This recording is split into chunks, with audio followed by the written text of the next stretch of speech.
Air power ended the Pacific War in a way beyond the imagination of any of the visionary pre-war strategists. None of the Japanese or American planning have been conducted with any idea of the two weapons which would bring the war so completely and so suddenly to an end: the Boeing Superfortress and the atomic bomb. Conventional air power had gone a long way toward defeating the Japanese, but they were determined to resist an invasion with every weapon at their disposal. The Japanese were a homogeneous nation, 100 million strong. They were willing to die for their country and for their emperor.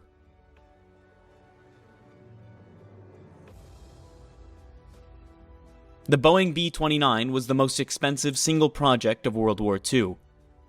It cost more than $3 billion for design, development, production, and deployment. The Manhattan Project, which resulted in the atomic bomb, cost $2 billion. The B-29 was clearly the most outstanding bomber in the war by any standards of performance. It was far ahead of the American B-17 and the British Lancaster.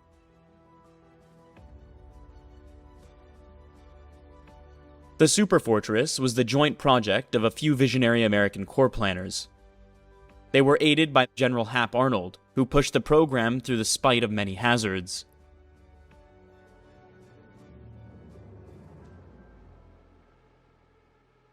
The other important factor was the engineering strength and heavy bomber experience of the Boeing Aircraft Corporation.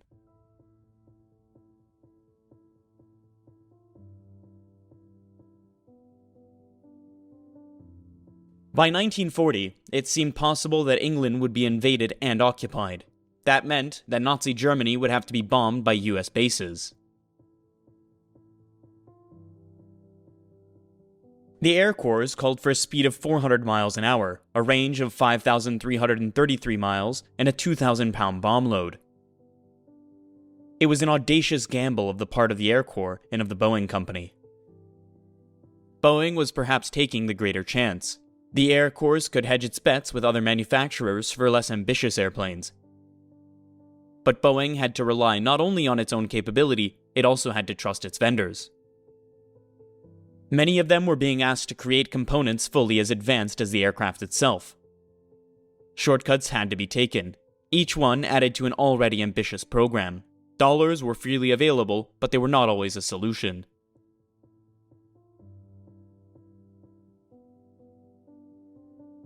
The handsome, streamlined airframe was a radical departure from all previous Boeing practice. It involved new metals and new fabrication techniques.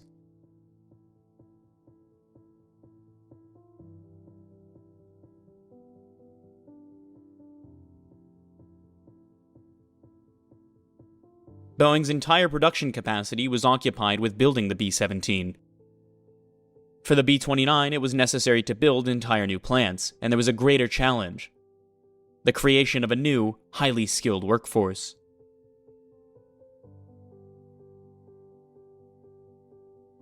Vast schools were established on the factory sites, with 90 days of training or less. Farmers, housewives, and young people just out of high school were taught how to do everything necessary to build the most complex aircraft in history. By 1943, Boeing had 58,000 employees building the B-29. Boeing knew from the start that its greatest question mark was the unproven engine. The R-3350 needed several years more development than was available. It would go into the field unready. It would be a constant nightmare to mechanics and a worry to pilots taking off with too heavy loads from too short runways.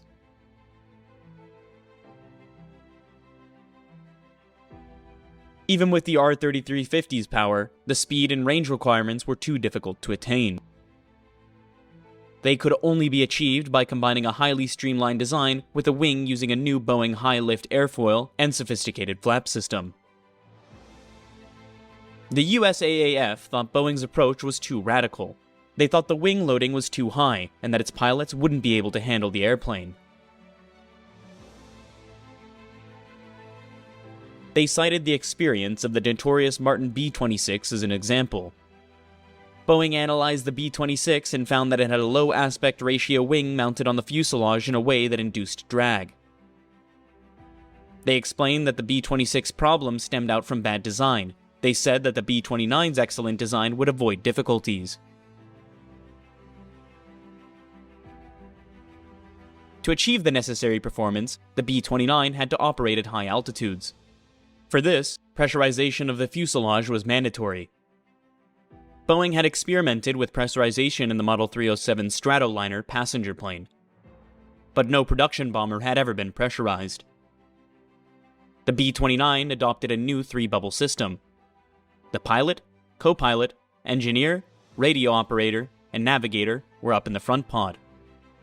The gunners were positioned in the mid-fuselage pressurized area and connected to the cockpit by a tunnel spanning the twin bomb bays. The tail gunner was crammed into a third pressurized compartment in the rear, isolated and very much alone. Because of the pressurization system, standard gun turrets could not be used. The armament had to be remotely operated. A General Electric fire control system had to be created. It used an early computer that compensated for speed, range, altitude, wind temperature, and trajectory. The results were remarkably good. Any gunner apart from the tail gunner could control more than one station. The computers permitted firing at targets beyond the range of conventional hand-operated guns. The demand for the Boeing B-29 increased. Rival firms Bell Aircraft and Glen O. Martin were tasked to build it. Boeing felt it was being asked to train competition for the post-war marketplace. By the time the XB-29 made its first flight on September 21, 1942, the USAAF had placed a mammoth order for 1,664 of the aircraft.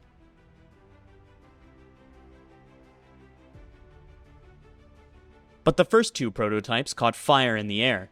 The second one crashed into a meat packing plant. The entire crew was killed.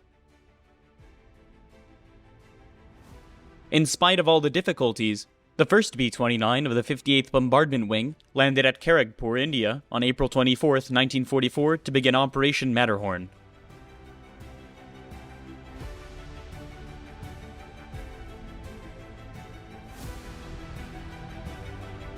Operation Matterhorn was designed to knock out the Japanese steel industry. The idea of B-29 bombing Japan from Chinese bases was attractive in political terms. President Roosevelt had promised Chiang Kai-shek to begin bombing operations against Japan by November 1944. But in practice, it was flawed for a wide variety of economic, logistic, and command reasons. Chiang Kai-shek's subordinates refused to get serious about building air bases until enough money had been paid to permit embezzlement on a massive scale. Army General Vinegar Joe Stilwell estimated that at least half of the $100 million in gold required by the Chinese was siphoned off to corrupt officials.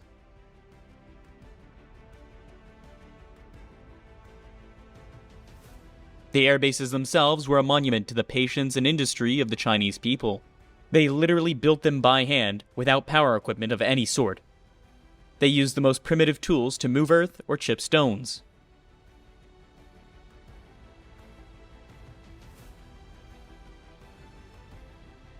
The operation was based on the assumption that the B-29s would support their own operations by flying gasoline over the hump, the high mountain passes in the Himalayas separating India and China.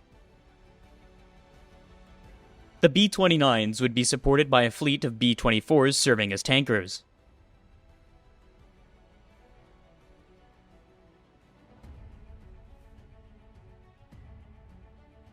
But the B-29 was a brand new weapon that had not yet received sufficient testing. It would be bad practice to subject it to continuous flights over the mountains.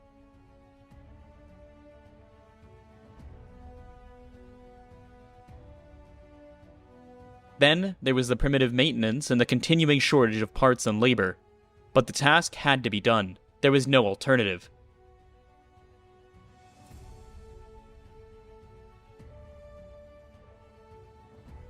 The complexity of the logistics was a function of the sheer size of the B-29 units. The Superfortress had a crew of 7. 7 aircraft were assigned per squadron, and there were 28 per group, and a grand total of 112 for the wing. Each B-29 was assigned 2 crews. A fully manned wing had a total personnel of 11,112. When all its elements arrived overseas, 20th Bomber Command had more than 20,000 officers and men plucked down in brand new bases in India and China, eager to go to war. Lieutenant General George Stratomayor was made responsible for the 20th Bomber Command's administration and logistics. General Claire Chennault was responsible for the fighter defense and complete ground support of the B-29 bases in China. The B-29's very first combat raid was mounted on June 5, 1944. General Wolfe led 98 aircraft against the railroad marshalling yards in Bangkok, Thailand.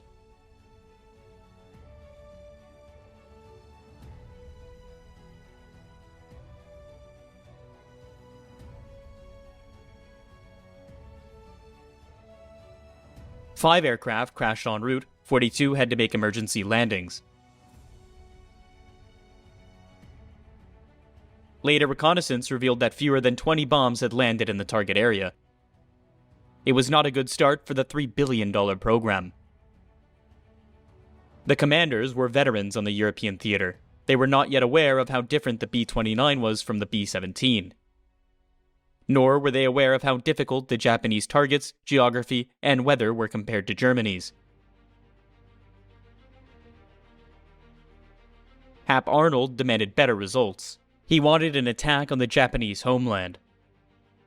On June 15th, Wolfe launched 92 B-29s from India. Of these, only 79 reached their Chinese staging bases. 78 were dispatched on a night raid against the steel mills of Yawata and Kyushu, Japan. Each plane carried 2 tons of bombs.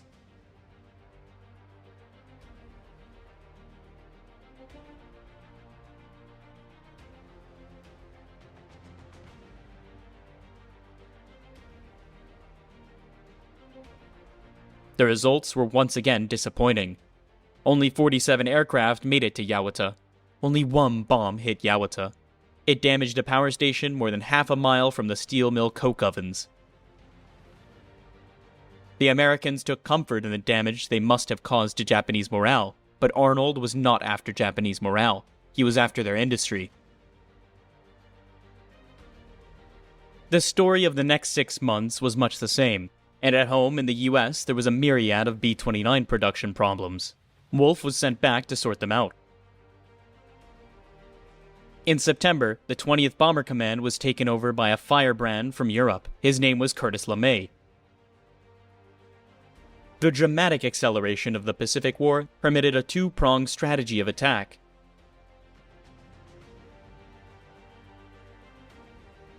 From bases in Chengsu, China, the 1,600-mile operating radius of the B-29 permitted it to hit targets from Manchuria through Japan all the way down to the tip of French Indochina. Superfortresses operating from Saipan and the Marianas could cover all the important targets in the heartland of Japan.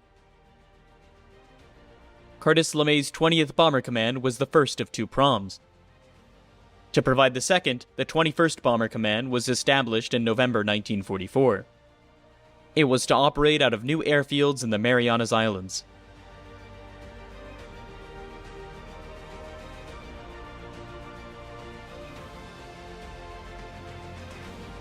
One of the United States Army Air Force's great planners, Possum Hansel, was made commanding officer of the 21st. Hansel landed his B-29 Jolt and Josie, the Pacific Pioneer, on Saipan on October 12, 1944. He was eager to validate in battle the many plans he participated in creating. The first element of the 21st Bomber Command has arrived. When we've done some more fighting, we'll do some more talking. Thanks. Hansel felt the weight of his responsibility. He knew that even Curtis LeMay, in spite of his success in Europe, was having trouble turning things around against the Japanese and China. LeMay's problems with the 20th Command included difficulty of supply and the unreliability of the B-29's R-3350 engines. Occasionally, good bombing results were obtained. In April 1945, the assets of the 20th Bomber Command would be transferred to Tinian and Guam. By then, it had failed in its essential task of sustained bombing of Japan. So much had been expected of the B-29 that the American commanders were driven to prove that it was in fact an excellent weapon.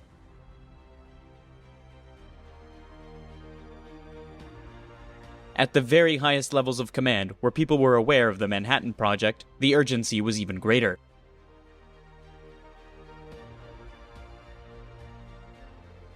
Only the B-29 could carry the atomic bomb. If the Superfortress failed, the Manhattan Project became a complete waste. The pressure was felt and transmitted. But in the months after his arrival on Saipan with the 21st, Hansel was able to do no better than had previously been done in the 20th from China. The Committee of Operational Analysis had reconsidered the priorities in Japan. They now suggested that the aviation industry was the most important target. This had been the Air Force's choice all along. The Joint Chiefs of Staff directed that the principal aircraft engine manufacturers around Tokyo became the primary targets.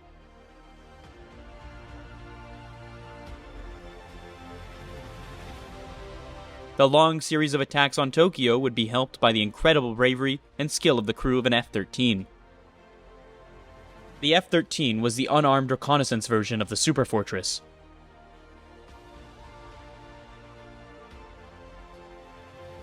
Early in the morning of November 1st, 1944, Captain Ralph D. Stakely's F-13 became the first U.S. plane to fly over Tokyo since the Doolittle raid. These photos became the basis for all U.S. attacks on the city.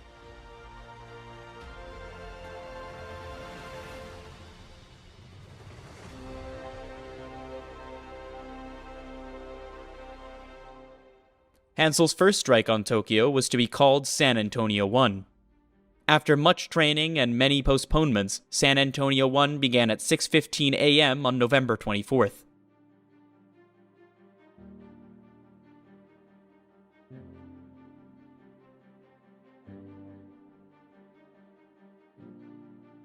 The first plane to roll down Isley Field's runway was Dauntless Dottie, flown by Brigadier General Rosie O'Donnell. His co-pilot, Major Robert K. Morgan, had been a pilot on the famous B-17 Memphis Belle. Dauntless Dottie was followed by 110 more B-29s, carrying 278 tons of bombs. But the promising start to the mission unraveled. 17 aircraft aborted.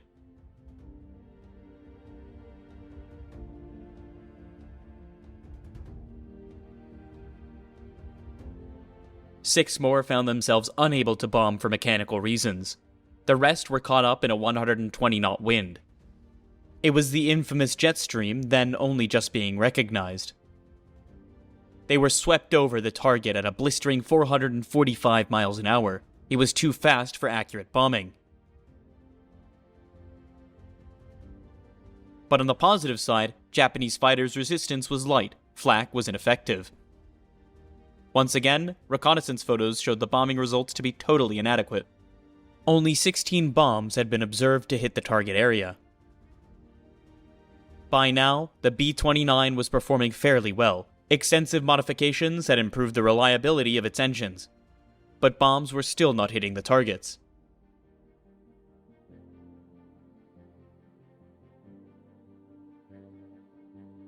The early Japanese analysis was that the costs of the B-29 were so great and its results so negligible that not even a wealthy nation like the United States could afford to persist the attacks.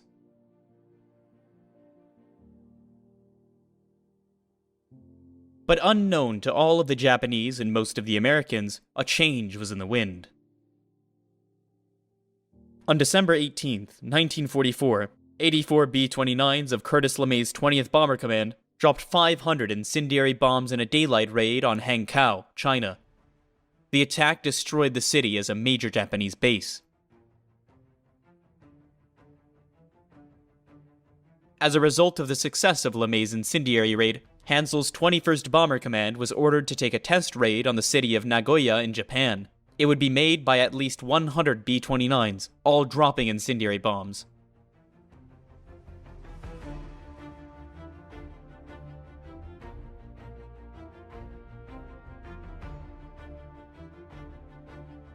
Hansel objected, saying that he wanted to continue precision bombing of the Japanese aircraft industry. In doing so, he put his career on the skids. You can buck the brass in the military, but only if you succeed. A test raid was run on Nagoya on January 3, 1945. 97 B-29s carried mostly incendiary bombs. It was not a good mission. Only 57 aircraft bombed the designated target. Damage on the ground was slight.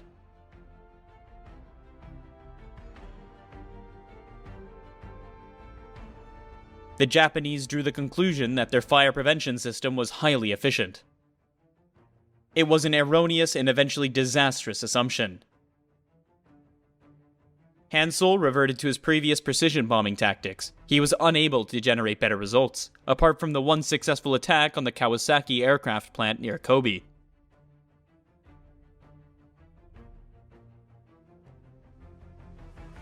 The one success didn't help Hansel. If you worked for Hab Arnold, you delivered or you were relieved.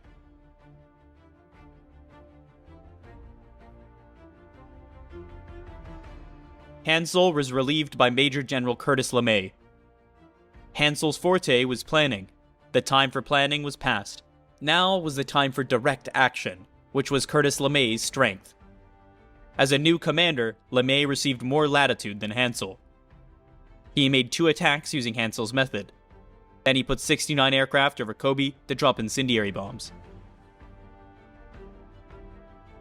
There was heavy fighter opposition. 2 B-29s were lost and 35 badly damaged. But the city of Kobe was hurt. More than 1,000 buildings were destroyed.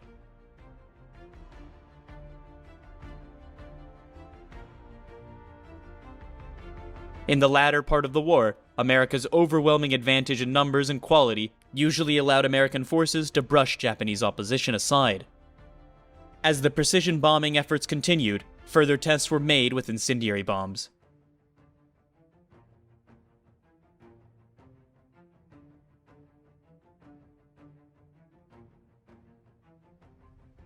In a heavy attack on Tokyo on February 25th, almost 30,000 buildings were destroyed, but the precision strikes against Japan continued to be ineffective.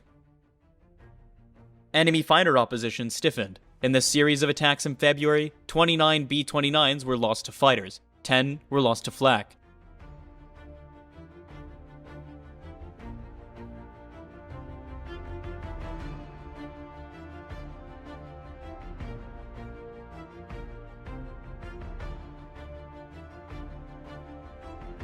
Almost as many were lost on the long over-water trip between Saipan and Japan.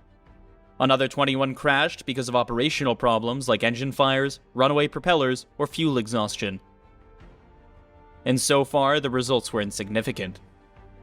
The B-29, the multi-billion-dollar bomber, had failed in its intended role.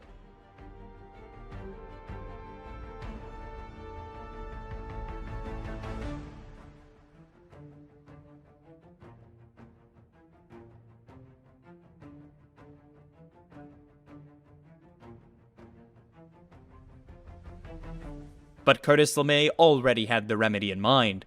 LeMay was aware that he was as vulnerable to have Arnold's impatience as any other man. He decided to try tactics he'd long considered and which had been carefully tested in the United States. It was the common opinion that Japanese cities were much more vulnerable to firebombing than those of Germany. And although Japanese industry was spread out into residential areas, it was still far more concentrated than its German counterpart. The B-29 had been designed from the start as a high-altitude bomber. In the European theater, it would have had to remain so. But conditions were different in Japan. Anti-aircraft guns and searchlights were not radar-controlled. It was reported that there were only 2 night fighter units in the homeland. Japanese airborne radar was primitive and not widely used.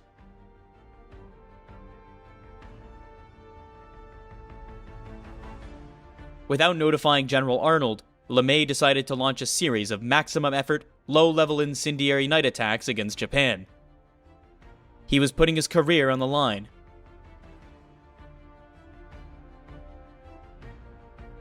Night bombing offered many advantages. The winds were not so strong. The B-29's navigation system operated more efficiently, flying at lower altitude, easing the strain on the engines, lowering the fuel consumption, and leaving behind armament and ammunition permitted as a much bigger bomb load. About 12,000 pounds per plane.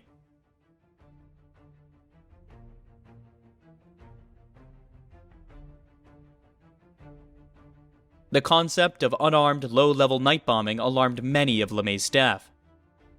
The word murder was quietly mentioned, but never to LeMay. The first raid was set for the night of March 9th. 334 B-29s carried almost 2,000 tons of bombs. The aircraft in the lead squadrons were to act as simple pathfinders. Their napalm bombs were intended to start major appliance fires, which would require the mobilization of all the Japanese firefighting equipment. The rest of the B-29s each carried 24 cluster units of M69 incendiary bombs. The M69 was designed by a high-level group of American scientists and engineers, some of whom were also involved in the Manhattan Project. Each M69 was only 20 inches long and 3 inches in diameter. It weighed just over 6 pounds. On crashing through the roof of its target, it was designed to detonate and spew out flaming gel as far as 30 yards. The gel stuck to whatever it hit, and it burned with hellish intensity.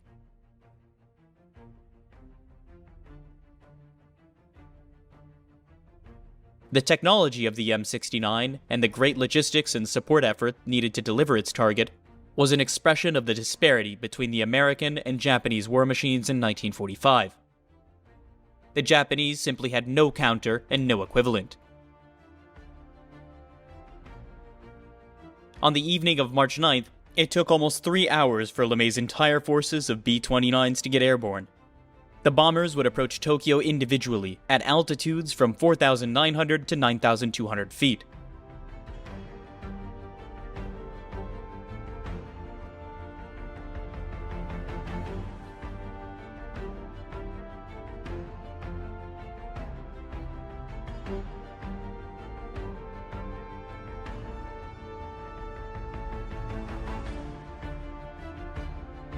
Over Tokyo, the visibility was 10 miles or better. The napalm bombs of the Pathfinder aircraft started fires that were fanned by a brisk and rising wind. The initial attack hit a 12-mile square of the most densely populated part of the city. The fire spread rapidly and the results were devastating. The fire services were overwhelmed within 30 minutes of the attack. A firestorm swept the city. More than 1/4 of a million buildings were destroyed. More than 1/4 of the city's houses were gone. More than 1 million people were homeless. 83,000 dead. 160,000 injured. The Japanese were horror-stricken. There was no way to comprehend the disaster of this magnitude. It completely overrode the ideas of national superiority and the samurai spirit, and of the nation's place in the sun.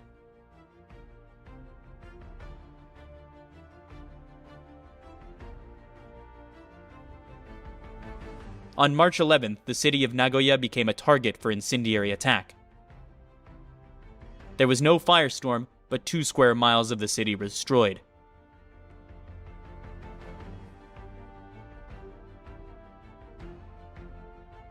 Osaka was attacked on March 13th. The city was blanketed by cloud cover and the B-29s were forced to use radar bombing. Unexpectedly, that gave more uniform results than visual bombing. Within 3 hours, more than 8 square miles of the city were totally destroyed. Morale in the B-29 units kept climbing. LeMay had found the magic formula. He made maximum use of the B-29 in tactics that took advantage of the enemy's weakness. These tactics converted the B-29 from a blunder to a war winner. LeMay was on a rampage. He drove his crews hard. They were already flying 60 hours a month. That was higher than the average of the 8th Air Force in Europe. But there was a shortage of replacements, and that shortage forced LeMay to increase monthly combat time to 80 hours. He had the scent of victory in his nostrils, victory over Japan, and victory over the concept of air power. LeMay knew that he had arrived at a point that General Coral Spots and Bomber Harris had only dreamed of. He had the ultimate weapon at his disposal, and he knew that there was more to come. He believed that the maximum effort with his command could destroy Japan's ability to wage war. The strength of the 21st Bomber Command grew every day. By April, LeMay had more than 500 aircraft at his disposal. On May 11th, he launched a further attack on the 3 Japanese cities. His goal was to create such havoc that the terrible cost America had borne invading Okinawa would not be repeated in Japan. By June 15th, he had destroyed 112 square miles of Tokyo, Nagoya, Kobe, Osaka, Yokohama, and Kawasaki.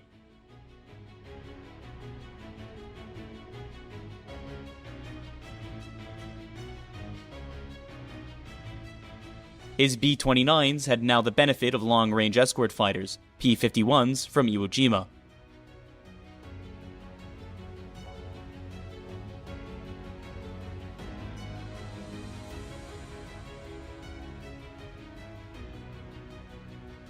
LeMay had destroyed the 6 principal industry cities of Japan at a cost of 136 aircraft. The American loss rate, 1.9%, was acceptable, but the reality of it was still horrific. Japan was not able to stop this destruction. It lacked anti-aircraft guns, radar, and fighters to repel the invaders. It lacked fire engines, bomb shelters, and hospitals to help its citizens. Yet Japan was held captive by a martial spirit. That spirit had served the country ill on almost every battlefield in this war, but the government voted to fight on. LeMay and the 21st Bomber Command had brought Japan to its knees, but it would not surrender.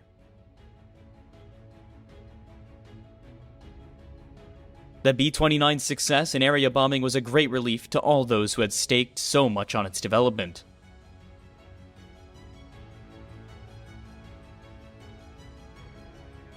At the time, few people were aware of the Manhattan Project, and the essential role of the B-29 would have been in the successful delivery of an atomic weapon. By July 1941, a decision had been made to create an atomic bomb before the Germans did. The Manhattan Project eventually employed 120,000 people, including the country's top engineers and scientists. On July 16, 1945, an experimental bomb was detonated with results that were incredible even to those who had created it.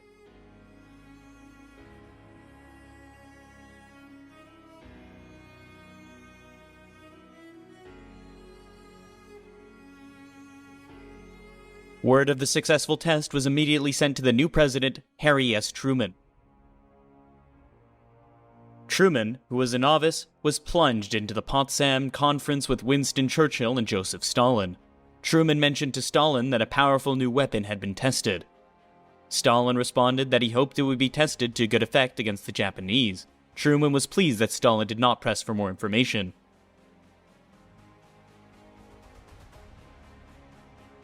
He was unaware that Stalin already knew what he needed to know from the Soviet spies at the center of the Manhattan Project.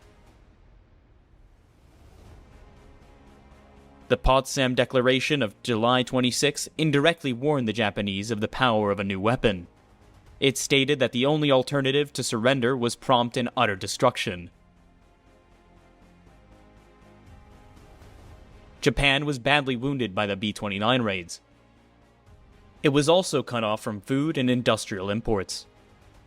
Japanese leaders were fully aware that the war was lost, but as yet had not found a way to acknowledge it. A cultural phenomenon emerged unfamiliar to the West. It was mokusazu, a time-honored technique by which a Japanese officer would take refuge in a lofty silence when he did not agree with or did not understand an order. When the new Japanese Prime Minister Suzuki announced his response to the Potsdam Declaration, he used the term mokatsu. He meant to say, in essence, no comment. But his remarks were translated as meaning that Japan was contemptuously ignoring the declaration. It was a fatal error.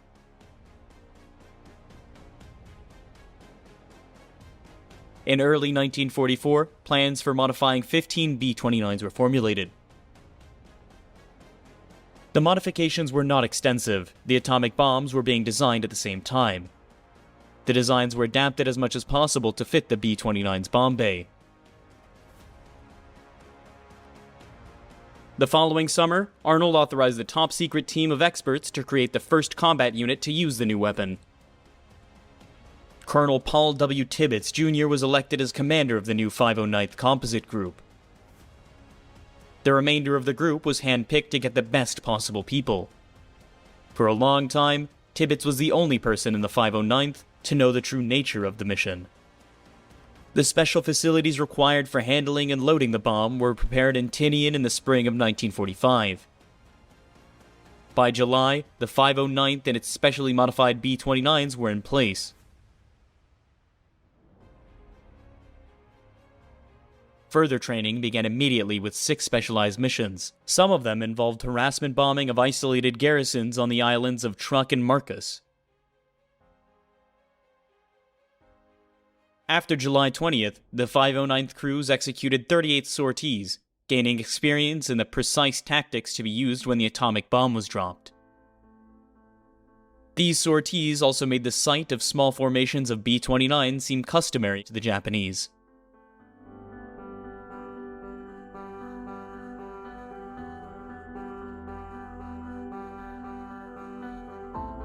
A list of target cities was drawn up. They were the largest cities with the least damage remaining in Japan. Kyoto was removed because of its cultural significance and because of the negative reaction in Europe to the bombing of Dresden. Truman and Secretary Stimson felt the destruction of Kyoto might drive Japan into the Russian camp after the war.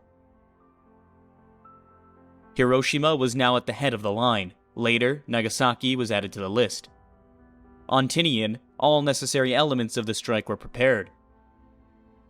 Field Order No. 13 was signed on August 2, 1945 by Lieutenant General Nathan Twining. It directed the 509th Group to make a visual attack on Hiroshima. At one time, Hiroshima had been a busy naval port, but the port had been mined and the population was now reduced to under 250,000 people. There were many military installations. The entire economy was geared to the Japanese war effort. There were no Allied prisoner of war camps in the area.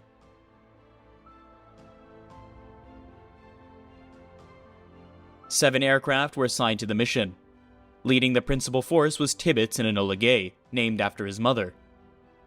Enola Gay was accompanied by 2 escort planes, crammed with cameras and observers to record the event. 3 aircraft were assigned duty as weather planes, 1 was designated a spare. On August 4th, the crews were told that the exact nature of the mission, and one of the bombs predicted 20,000 tons of TNT power, but even then they were not told it was an atomic bomb.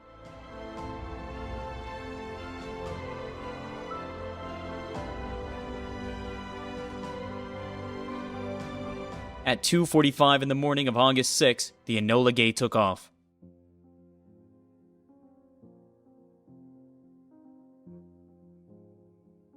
Five and a half hours later, Tibbets received word that the weather and visibility were good.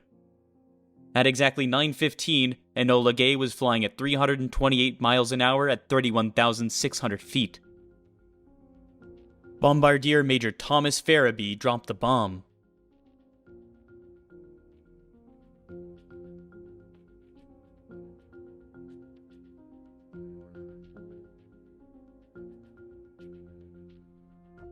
Tibbets then executed what later became known as the breakaway maneuver, a steeply banked 150-degree turn to avoid the expected blast by the time the bomb exploded 50 seconds later. The Enola Gay was 19 miles away.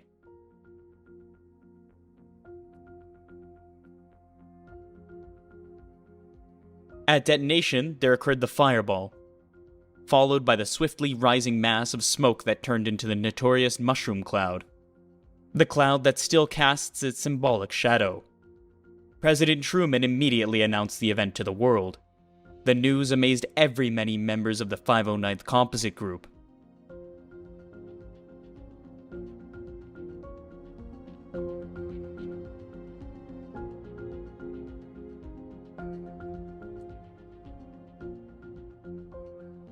The Japanese reaction was confused. Officially, they diminished the results of the attack. They said that it was only a new bomb which should not be made light of. Certainly not. 4.7 square miles of Hiroshima Center had been obliterated. More than 40,000 buildings were destroyed. Almost 80,000 people were killed. 171,000 were made homeless. LeMay's B-29s and the US Navy's carrier forces maintained pressure against Japan while the sole remaining atomic weapon in the world was prepared for use. The second and last atomic mission of the war began at 3:49 on August 9th. Major Sweeney and his crew flew boxcar. They traded their aircraft, the Great Artise, to Captain Frederick C. Bach. Sweeney's mission was as troublesome as Tibbet's mission had been trouble-free. The primary target was Kokura, but it was weathered in. Sweeney made 3 bomb runs. The bombardier couldn't see the target visually. Some Japanese fighters were in the area. Sweeney diverted to the secondary target, Nagasaki, which was also cloud-covered. Boxcar used radio for its run-in at the last minute. The bombardier, Captain Kermit Behan, saw the target at 10:58. He hit the bomb release. Most people were either at work or at home when the bomb detonated within 1 mile of the 2 huge Mitsubishi arms factories.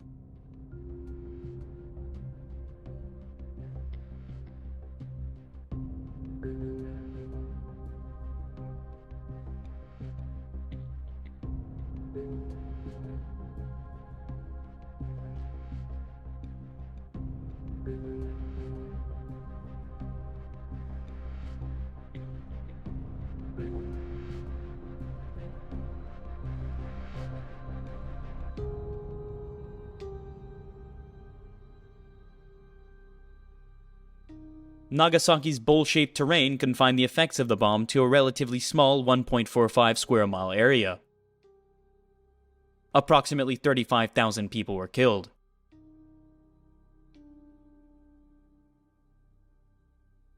Incredibly, Emperor Hirohito's advisors on the Supreme Council for the direction of the war still debated whether or not to surrender. As Adolf Hitler had done, the military faction still wanted to resist in hope of obtaining better terms. On August 19th, the Japanese announced not their surrender, but their willingness to accept the Potsdam Declaration. In the days preceding the Japanese statement, routine B-29 missions had continued. On August 11th, they were suspended to give the negotiations a chance to mature. The United States responded to the August 10th Japanese statement by advising that from the moment of surrender, the authority of the Emperor and the Japanese government were subject to the Supreme Commander of the Allied powers.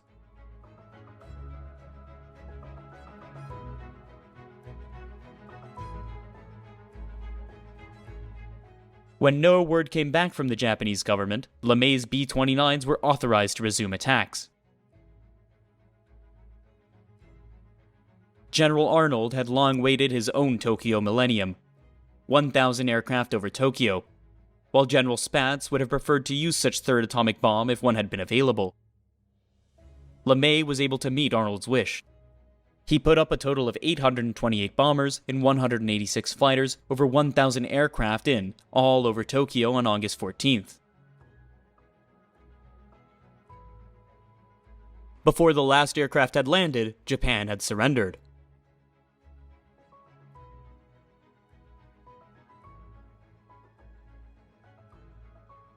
The American forces continued to make a display of their air power over Japan. This reached the highlight September 2nd. 462 B-29s cruised over Tokyo Bay. All the surrender was signed aboard the USS Missouri. In the meantime, 900 B-29s had dropped almost 5,000 tons of supplies to more than 63,000 prisoners of war. Not only that, but camps in Japan, China, and Korea.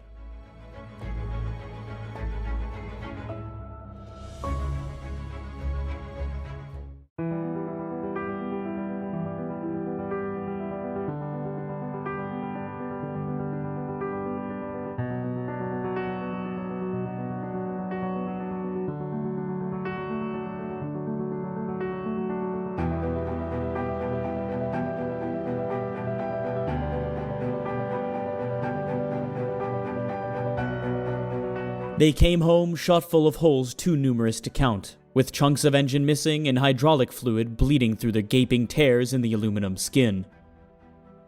Love them or hate them, nobody's ever questioned the Republic P-47 Thunderbolt's ability to bring a pilot back safely. It absorbed, as I said, a tremendous amount of damage and would still fly. The inline engine wouldn't absorb anything. The radial engine, you know, we had cases of people losing several cylinders and still coming back. They would really take, like I said, really take a beating from being shot up or anything, more than any other aircraft. They were really a tough bird. There was one case when I was waiting for takeoff and a plane came in and landed, and it had been hit in the engine, and one piston was flipping up and down in the air, and the other piston was gone, and the plane flew in and landed, and the guy pulled off the runway. He didn't taxi it, and he got out. 47 was a great airplane for that. It absorbed tremendous damage and still fly. The group commander took it through a tree. Literally, the aircraft went through, the tree was the loser, and the wings didn't come off, but he just forgot what he was flying and what altitude he was at and went through a pretty large tree. Lots of damage, structural damage on the wings, but the aircraft came home. I don't think that I know a 51 wouldn't have done it. I don't think a 40 or I don't think a 38 would have done it. So it was that kind of an aircraft. I had dropped my bomb, done my job. I headed home. I get back and I land, and people are running alongside the aircraft pointing at it as I taxied. And I lean out and look, and the whole side is covered with oil. And when I got out, I got a hole a foot big in the engine and 2 cylinders missing. But it ran fine. For 2 critical years, the P-47 Thunderbolt served as the backbone the U.S. Army Air Force's fighter force, battling on every front in every conceivable climate and terrain. The P-47 played a major role in the defeat of the Luftwaffe in the skies over Europe. Yet since the end of World War II, the P-47 has been overshadowed by the fame and glamour of the Lockheed P-38 and North American P-51 Mustang. I think it's comparing a racehorse to a plow horse. The P-47 was I think you could describe it as the bare knuckles brawler. It wasn't the sleek thoroughbred as the Spitfire. It wasn't the graceful, pre-war design of the P-38 that was like the Buck Rogers fighter plane of World War II. I mean, the P-38 was what everybody dreamed of. The Thunderbolt, I think, what endeared itself most of all to the pilots was the fact that it had tremendous firepower. It could carry a huge load for ground support, which is exactly what it was best at, I think. And it could take incredible amounts of battle damage. I mean, you've seen pictures of airplanes that have hit trees. They've got cylinders knocked off the engines. The cowling's gone. The wings are canted back. Just the leading edge of the wings are just beat off. The gun barrels are torn from the airplane, and it flies all the way home and brings the pilot back. I think that is the greatest quality of the airplane. By war's end, over 15,600 P-47s had been produced, more than any other American aircraft, save the Consolidated B-24 Liberator. Even today, the P-47 Thunderbolt inspires intense emotions amongst the pilots assigned to fly it. After sharing the air with the 47, a pilot either came back a devoted converse or appalled that the Republic ever designed such a monstrous fighter. When I took my training, I took it at Bradley Field in Connecticut, and there were P-40 pilots that were there, and they didn't fly with you, and all they did was check you out. And they weren't weren't really too enthused with the P-47. So when I went overseas, I did not want to fly the P-47. I wanted to get out of the 38s or 51s. When I got to this base, a P-47 came over there, and he went across that base. He pulled up and did one roll, and we just were in awe, you know. My God, that thing will fly. And I went from 1 inch tall to 10 foot tall. It was a great experience looking back on it, flying the 47. It was a very forgiving aircraft, and the work that we flew it, used it for, was great. But, you know, it's like anything. A driver of a car, airplane drivers are the same way. You fall in love with something, and you don't want to trade. You don't want to get rid of the things. And, you know, we weren't smart enough to know that, well, it's probably going to save your life many more times than the 38 might, because it's not as vulnerable as an inline engine aircraft, whether it's a 40, 51, or 38, but it still was not my first love by any means. The models that I flew were very sluggish and climbing. In fact, I didn't consider it very good until you got to a higher altitude, you know, where your supercharged engine was a big advantage. I think a fighter pilot would probably live longer in a P-47 than any other fighter. It's more rugged by far than any other fighter. And we only had them for a short time. They gave us our P-40s, or we were flying P-40s at the time, all the time that we were transitioning into the 47s, and they just decided to take the P-47s away and let us continue with the P-40s. And I think we were all happy about that. Love or hate the P-47, everyone agreed on one thing. It was the toughest fighter ever built. Practically everyone who flew the Thunderbolt has a story to tell about its legendary durability. They speak of holes hacked out of the wing by light flak that were so big ground crewmen posed with their heads poking through them. Others remember cannon shells severing controls, tearing great gouges out of the cowling. They remember the thumping of the bullets as they slammed into the armor plating behind their seat. And they remember thanking God and Republic for building the P-47 like a brick outhouse. Tough enough to handle the dirtiest of dirty work, and built to survive a Kansas tornado.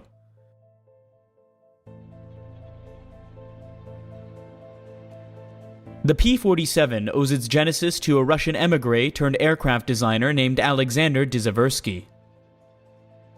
He had come to the United States between the wars and had started his own aircraft company in the 1930s.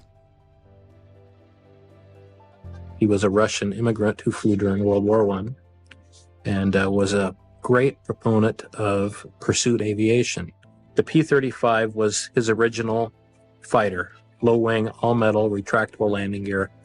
The second aircraft was the P-43 Lancer, which was a further refinement of the P-35 design.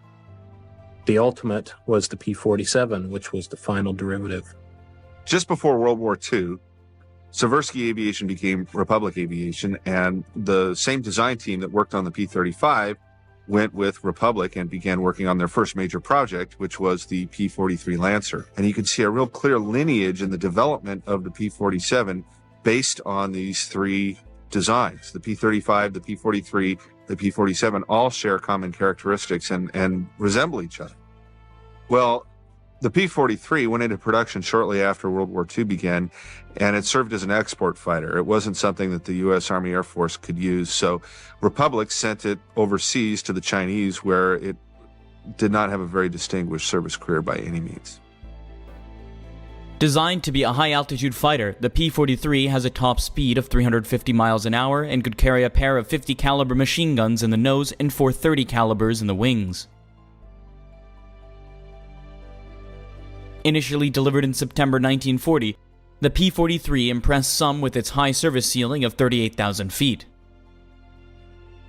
Nonetheless, the Lancer proved inferior to most fighters of the day, and the Army Air Corps used them only for tactical reconnaissance training in the United States. The P-43 was a failed design. There was no way Republic could look at this as anything but a failure. And here they were in the middle of wartime America. They needed to be able to come up with a design that would be effective not just from a cost standpoint and a contract standpoint, but also they were interested in building a war-winning aircraft. And they chose to go the evolutionary route. So they studied their design. They studied the failure. They examined the reasons why. They got back reports from operational units and decided to progress in a slightly different course. But they did extract some of the better attributes of the P-43, and they applied them to what became the P-47 program. In 1939, the Army Air Force issued a request for a high-altitude fighter that could use the new turbo supercharger that Boeing had developed for the B-17 heavy bomber. Such an installation on the fighter would require the plane to be huge indeed, but that didn't deter Republic.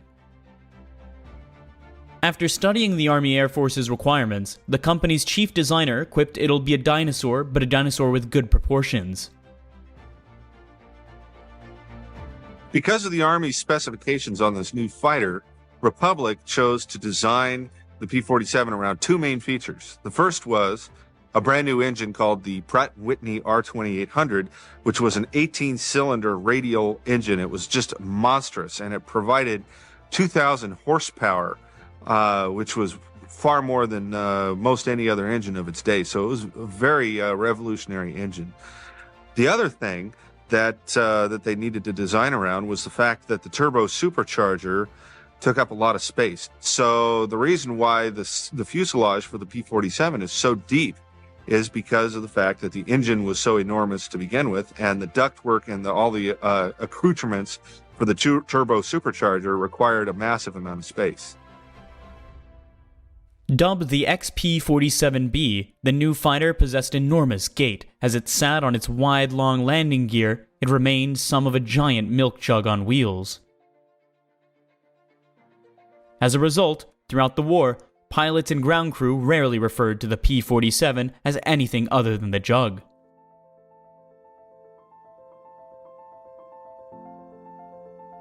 In June of 1940, this is a year and a half before the war starts, the U.S. Army Air Corps places an order for 773 P-47s with Republic. And this $56 million contract is really a rich plum for Republic to get. But it represents quite a risk on the part of the Air Corps with the slender resources that are available at the time. Not only was it risky, but it was a leap of faith that Republic could actually deliver. At the same time, the fact that they did this a year before the prototype flew was also symptomatic of a larger problem, which was there were so few combat-capable aircraft, especially fighter designs, being conceived of and built in the United States at the time, that the Air Force had to take the risk. There really wasn't very many other options. Republic's early test flights of the prototype revealed tremendous potential and more than justified the Army's leap of faith.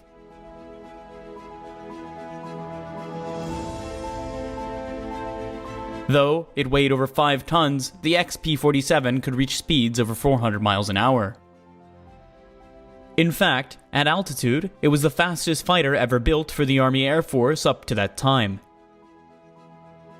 Tests also show that the P-47 was an excellent formation aircraft. The 47, when you pulled the power on it, that huge nose out there was like running into a haystack, suddenly equipped.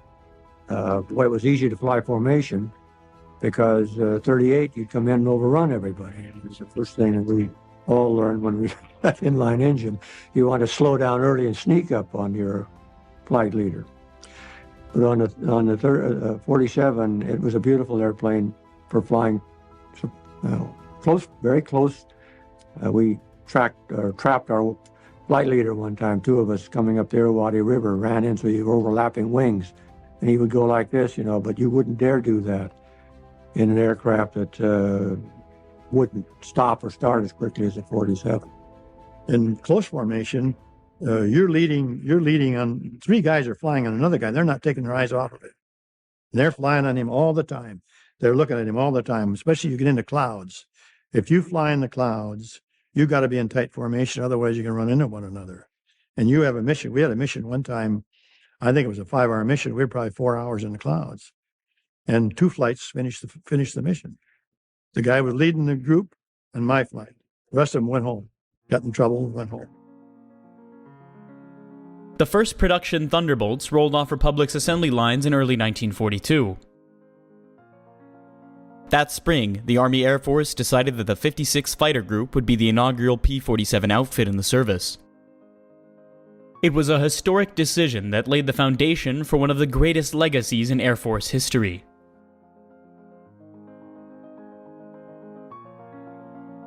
With its P-47 Thunderbolts, the 56 Fighter Group, by war's end, become one of the highest scoring outfits in history.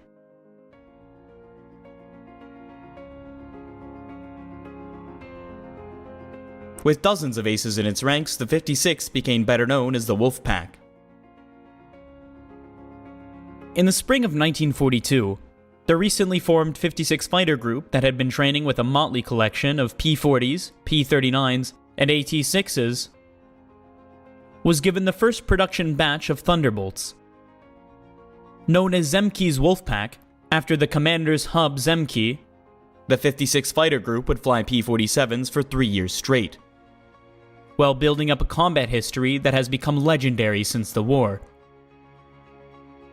Hub Zemke was one of those rare pilots who possessed a very interesting blend of talents. One of the things that he is remembered for is his uncanny marksmanship. He was a great shot. He was also a great aviator. He was a tremendous pilot, had phenomenal talent there. But what really makes him stand out and gives him kind of a uniqueness not found in other aces is the fact that he was a great leader of men as well. He could inspire and lead like few men of World War II. And because of that, and plus his other talents in the air, those combined really made him one of the great combat air leaders of World War II. 56 had most of the aces most of the time. And 56 wound up with the highest air-to-air victories of any group over in the 8th Air Force, and I think any group in the war. And they were second for total aircraft destroyed, but they were first in air-to-air combat. I was assigned to the 63rd Squadron, which was Comstock Squadron. In fact, there was 4 of us got there. There was it's 4 or 5, and we all finished our tours. And none of us were shot down.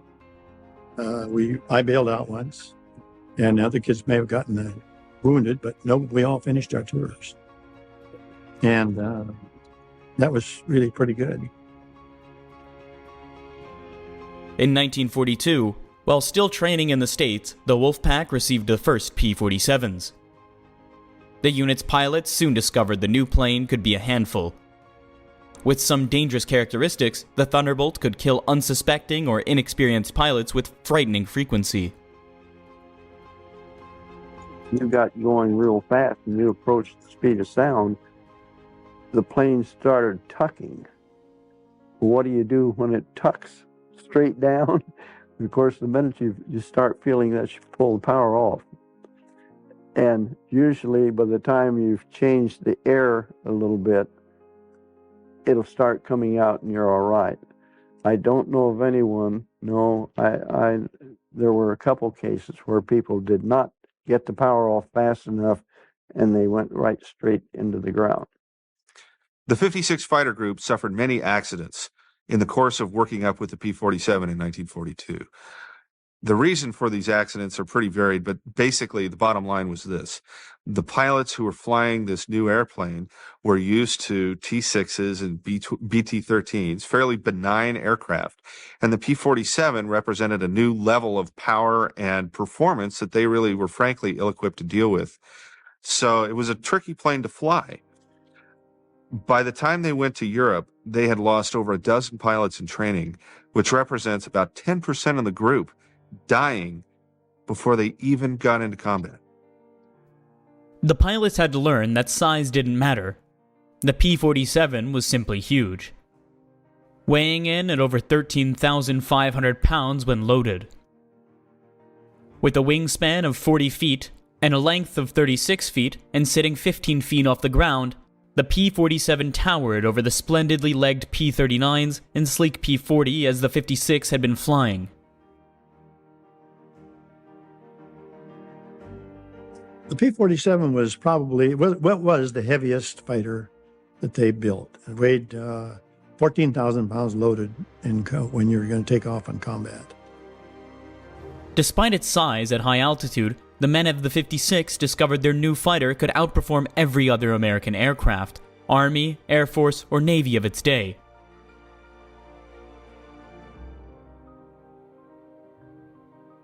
Its broad wing gave it tremendous agility at heights. Other aircraft could hardly maneuver effectively. Some converts were made right there, fast and brutish looking. The P-47 was the type of plane that could look like it got into a toe-to-toe fight, take a beating, but always come out on top.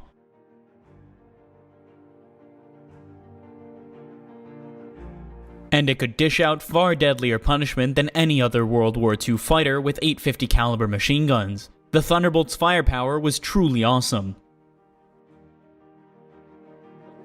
I strafed trains one day and tipped a boxcar over on its side. Not exploded, just tipped it over from the impact. So tremendous firepower on those 850. Preyton Gross, a 354th Fighter Group Mustang ace, recalls being the receiving end of a P-47 attack when he was mistaken for an Me-109. P-47s coming in had thought they had two 109, and so they picking me off. They shot my canopy off. It was gone. My plane did a snap roll, was involuntary. And so I'm still alive, so I did a spin. I went into a spin. I did a recovery and pulled out, and here came the P-47s again, and I rocked my wing frantically, and this guy pulls up alongside of me and goes, "Oh!" and takes off and leaves me there. And I didn't know how badly my plane had been hit. The radio worked, the controls worked. I came back, and the plane had almost 100 holes in it. Some entry, some leaving, but it was like a sieve. With terrific firepower, excellent high-altitude performance, and an airframe built to withstand massive amounts of damage, the men of the 56 Fighter Group gradually grew to love their P-47 Thunderbolts. By the time the group deployed to New England to join the 8th Air Force in early 1943, its pilots were some of the fiercest P-47 advocates in the Army Air Force.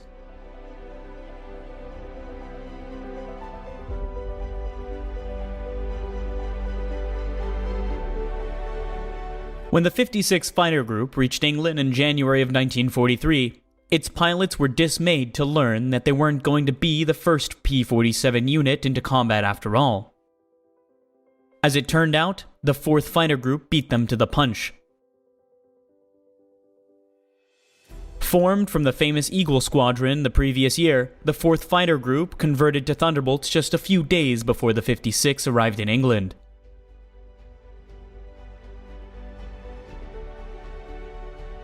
And here, the love-hate relationship that characterized a pilot's relationship with the P-47 began. The man of Don Blakesley's 4th Fighter Group had been used to light the nimble Spitfires. None of them wanted to part with their Spits, especially not for something as huge as ungainly as the Thunderbolt. As much as the 56 Fighter Group loved their P-47s, the 4th despised theirs. The first combat missions flown by the P-47s took place in the spring of 1943. The 8th Air Force had several Thunderbolt groups by then, and the units began flying sweeps over France to get acquainted with air combat. These early P-47 operations in the fighter sweeps over France were plagued by several difficulties. First of all, this was a new aircraft. It had its fair share of mechanical problems that had to be worked out. Secondly, the American pilots were simply green and inexperienced at this point in the war. And lastly, and probably most significantly, they were up against some of the best German fighter pilots at the time, and therefore some of the best in the world. And they were flying FW-190As and Messerschmitt 109Gs, some of the best fighter aircraft in the world at the time. Then, on April 15th, Tax Day, Uncle Sam finally received payback for all the money invested in the P-47. A squadron from the 4th Fighter Group, while on patrol over France, caught 2 FW-190s in the air and shot them both down. Those would be the only victories the Thunderbolt would have for quite some time. In the first 2 months of combat operations, the 3 P-47 groups flew 2,279 sorties, resulting in 10 German planes claimed as destroyed. In return, 18 47s had been lost. Both the enemy fire and catastrophic engine failure, and the 56, which had been the biggest supporter of the Thunderbolt, had yet to get its first victory.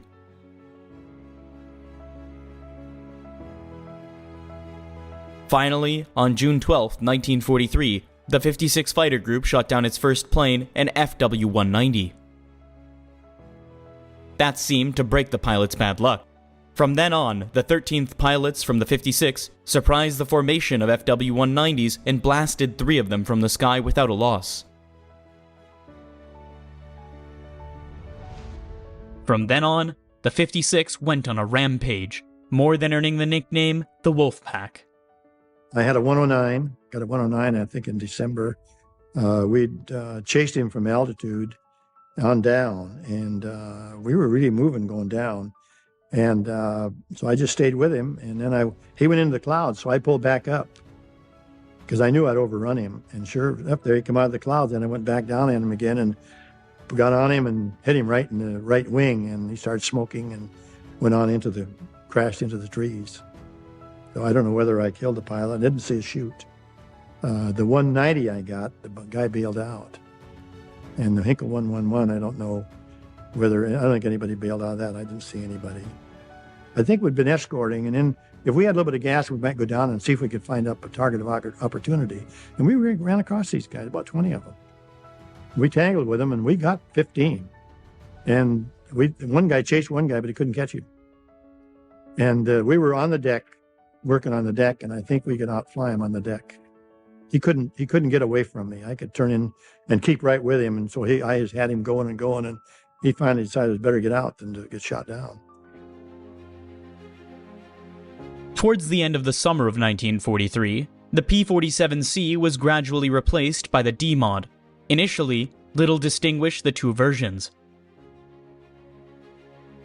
Prior to the fall of 1943, the P-47, including the D version, had really not proven itself to be effective as an escort fighter for the 8th Air Force. And the major problem was that they had this fuel-guzzling engine, and it limited their range so that they were unable to provide cover for the bombers into the main targets inside Germany. And this problem really isn't resolved until the P-47 D-15 model arrives in England. And this model has the ability to put wing tanks underneath each of the wings. Each of those wing tanks is 108 gallons. And that gives the P-47 D-15 the extra range it needs to begin to be effective as an escort fighter for the heavy bomber force. The Thunderbolt now had almost twice the amount of fuel of earlier versions. P-47s soon appeared over Germany within 150 miles of Berlin, wreaking havoc wherever they went. By the spring of 1944, the Thunderbolt had come into its own as a high-altitude escort fighter. Yet just as it reached its zenith, it was eclipsed by the longer-legged P-51 Mustang.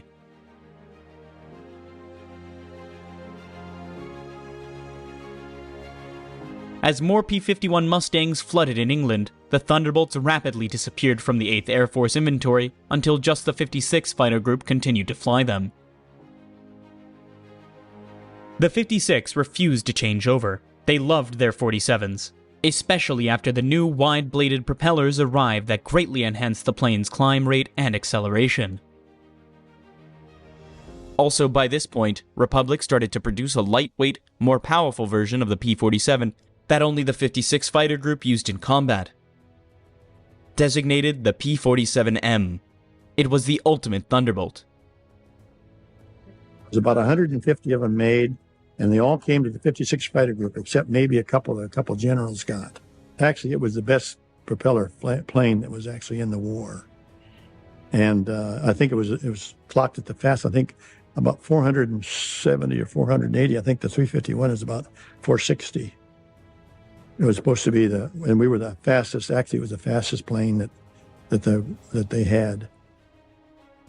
The P-47M also came with a dramatically increased range, thanks to the advent of larger capacity external fuel tanks.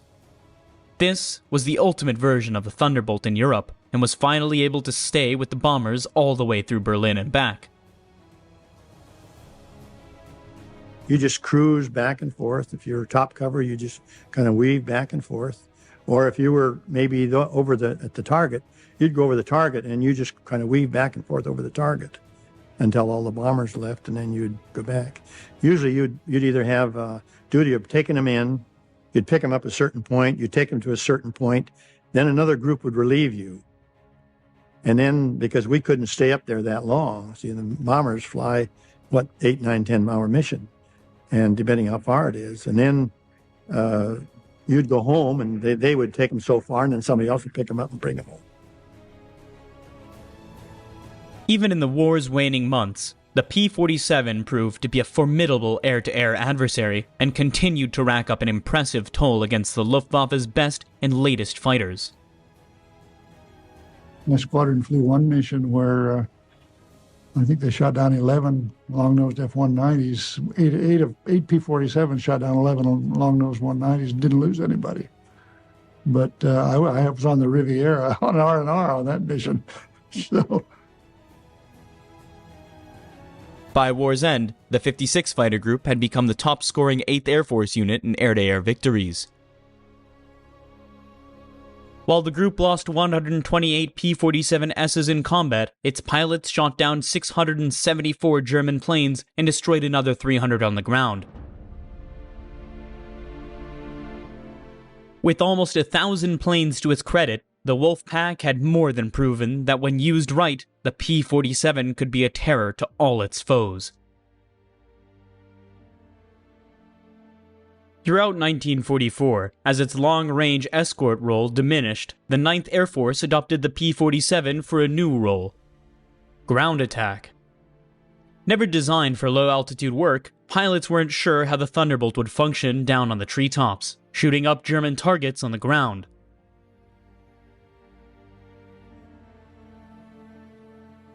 Though it didn't perform as well on the deck as it did at 25,000 feet, the P-47 soon more than proved its worth in the new role. In fact, by war's end, it had compiled a record so remarkable that it easily became the best American fighter bomber of the war. Among its many contributions was as the premier American ground support machine. This was the close air support fighter par excellence in the Normandy campaign. In fact, Saving Private Ryan, I thought, was an excellent movie. But at the end, where the tank busters arrive and save the day, they're P-51 Mustangs. It would have been, I think, more accurate and more representative of what actually happened to have those be P-47 Thunderbolts doing the ground support mission. Because the P-47 was a true ground support star, whereas the P-51, yes, it did those missions, but that wasn't its major contribution. On the deck, the 47's ruggedness was its greatest asset. Many of the Thunderbolt pilots survived the holocaust of flak and machine gun fire thanks to the sheer toughness of his plane's hide. I was the number 4 pilot, being the youngest, or the newest, I should say, and tooling along, and suddenly the field out in front just lit up like a Christmas tree. I took something in the right wing that blew off every shell I had out there. I had not fired a round at that time, but it had to have been of incendiary nature because there wasn't any ammunition left when it was all over. It blew the gun tray lid on the 4 guns out in the right wing up about that high, and of course holes all over the thing. Headed for home. Decided the damn thing was flying and I would stay with it. Let down then, probably about 20, 30 miles from home, put the wheels down way out. Everything worked fine, except that the stall speed was all screwed up. Landed, burned the brakes out or not, I really didn't care. They class 2060 airplane anyway. We didn't have repairs for them, and with that wing the way it was, I guess I was forever thankful that the darn gear went down. But 1,800 rounds, and you could see visible flame in there from whatever hit it, set it off or set the ammunition off. That was, be real proud, even though he didn't like the 47, but having come from 38s, but it absorbed tremendous damage. As far as I was concerned, it was a testimony to the manufacturing talent of the Republic. The Thunderbolt's powerful engine could drag aloft a dizzying array of bombs and rockets, making it amazingly versatile in the fighter-bomber role. We had two 500-pound bombs, and then normally we carried a fragmentation bomb on the belly, 260-pound frag bomb, which was an anti-personnel bomb. Carried a wide variety of bombs and what have you. We carried two 500-pound bombs. We carried napalm. We carried 1,000-pound straight GPs. We carried 1,000-pound. They were in a shell similar to a 50-gallon drum, just pure dynamite. They were concussion instruments because some of the areas that we were dive bombing in and against troops were steep enough that the concussion, the blast, would kill people. It just depended on what the particular ground support mission requested. As the P-47's role as an escort fighter was eclipsed by the P-51, so grew its role as a ground attack weapon. 9th Air Force P-47s played a tremendously important role from D-Day through to the end of the war, supporting the ground troops as they pushed forward and to the right. We were almost entirely there to support troops on the ground. In my case, we were in what we call 29th TAC. The 9th Air Force is organized into three tactical air forces, 9th, 19th, and 29th. And 9th was on the south end, 19th was in the middle, and 29th was on the north end of the U.S. forces as we were going across France and Germany. And so we supported the troops that were in 9th Army.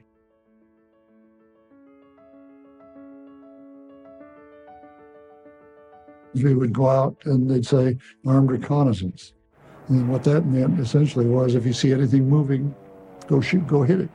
Because by that time in the war, the Germans, there were no civilian vehicles moving in Germany. They were all related to the military in some way. Even the horse-drawn and all that was usually carrying ammunition or food or something for the troops. And anything from a single staff car to a convoy of trucks would be a target if it was moving and we were there.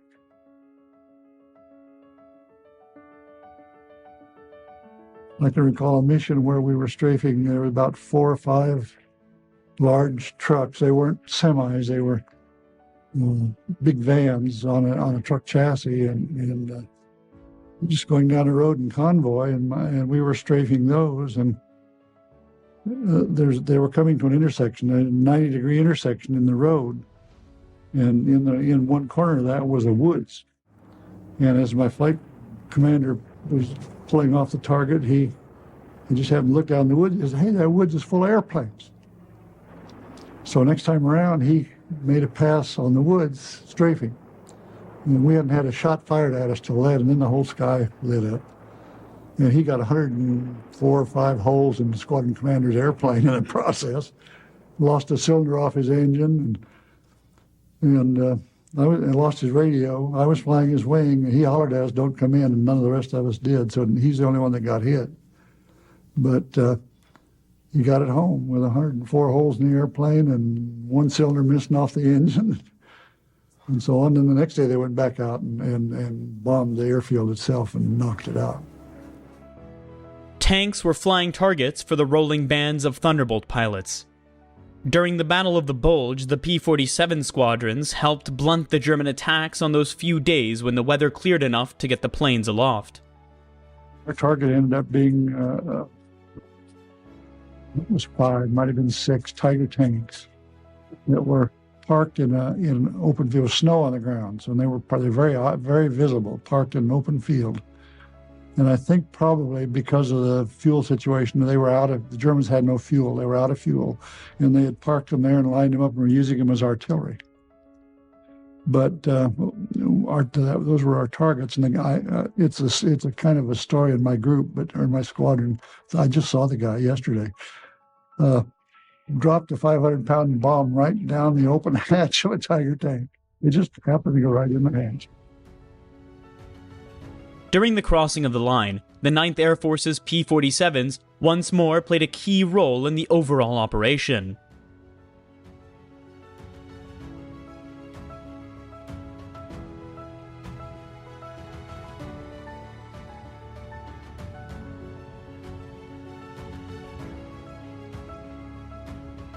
Yet the Germans, with all their proficiency, were able to strike back with desperate intensity.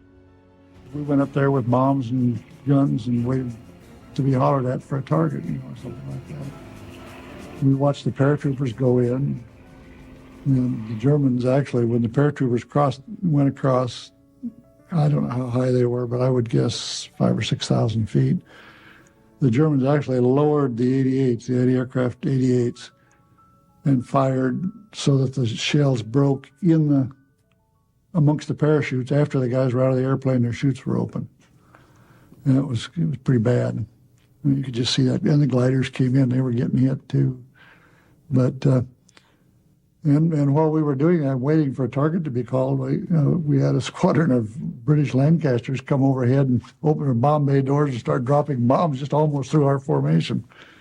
There was a lot going on. It wasn't all coordinated as well as it could have been. Nobody got hit or hurt, so we were okay. By war's end, Thunderbolt units had destroyed more targets than any other British or American fighter bomber. Tens of thousands of trucks, hundreds of tanks, thousands of aircraft, troops, and tons of supply went in flames as a result of marauding P-47 attacks.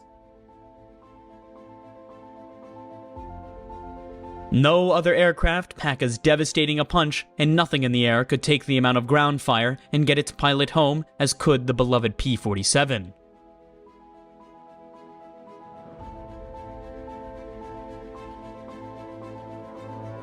When the world celebrated VE Day, the JUG pilots in the 8th, 12th, 15th, and 9th Air Forces could look back the fight on their accomplishments, knowing they played a significant role in defeating the Nazi war machine.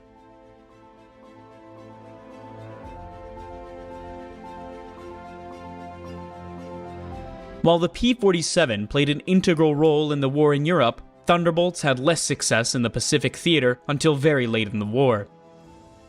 The major thing that stymied the 47's operational use against the Japanese was its massive fuel consumption.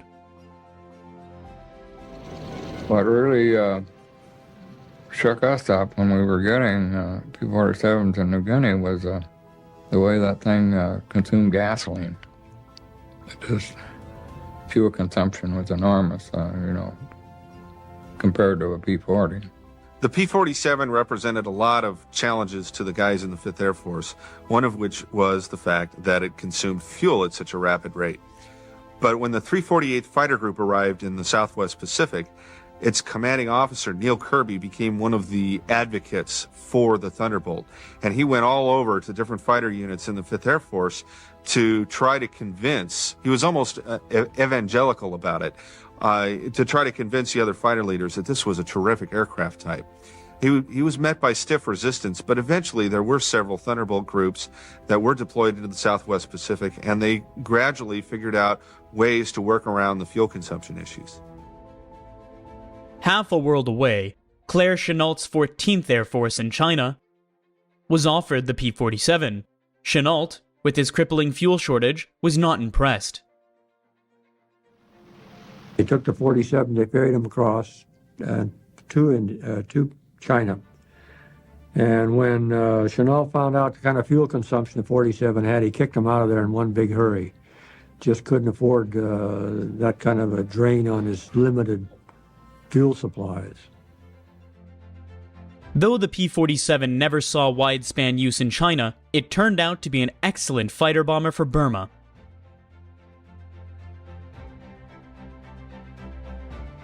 Here, as in many other theaters, the 47's ruggedness saved many lives.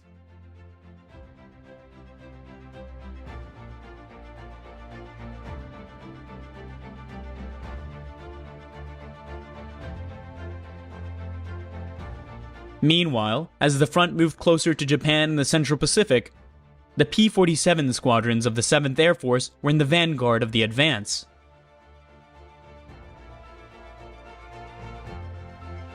When the Marines and Army landed in the Marianas Island in June of 1944, the P-47s of the 318th Fighter Group were operating from the island within just a few days after the invasion of Saipan. Getting to Saipan, however, proved to be a great challenge, unable to ferry them in from any forward Central Pacific air bases. The 7th Air Force resorted to putting the 318th P-47 on escort carriers. The baby flat tops sailed to the Marianas laden with the ungainly Thunderbolts. Once off of Saipan, the men of the 318th climbed into their P-47s and catapulted off the narrow carrier decks.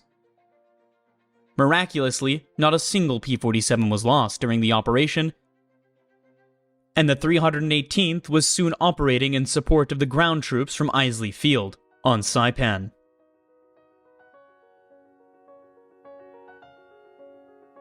It was the only time in history where Thunderbolts were launched from aircraft carriers and had been a rousing success.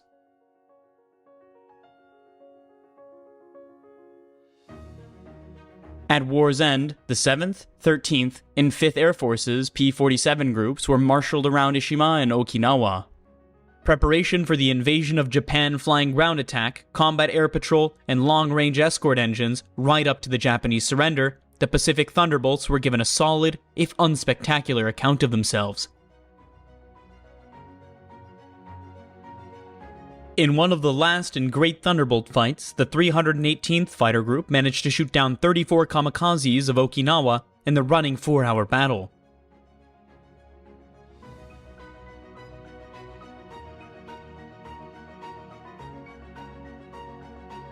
The last major production variant of the P-47 was the N model, and about 1,800 were built, and Republic Aviation had designed them specifically to overcome the vast distances involved in the Pacific War. The P-47N had a much greater internal fuel capacity, and they were capable of escorting B-29s all the way to Japan and back from bases on Iwo Jima and Okinawa. When Japan finally surrendered in August of 1945, the Thunderbolt had become the most heavily produced American fighter of its generation, with over 15,000 being produced. As an escort aircraft and ground attack weapon, the P-47 formed the backbone of the Army Air Force's fighter commands through the tough middle years of World War II. In the post-war years, the P-47 quickly disappeared. By the early 1950s, the once omnipresent P-47 had become as scarce as the dodo bird.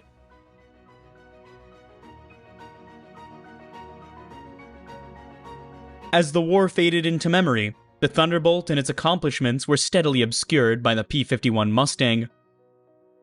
For 55 years, the P-47 has lived in the P-51's shadow. In reality, no other fighter contributed more to victory than the Thunderbolt.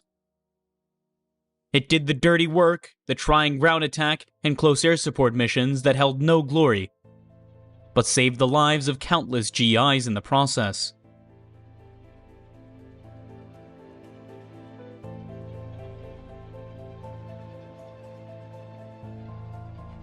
The P-47 helped crush the Luftwaffe in the air and on the ground, setting the stage for total Allied air superiority by leading.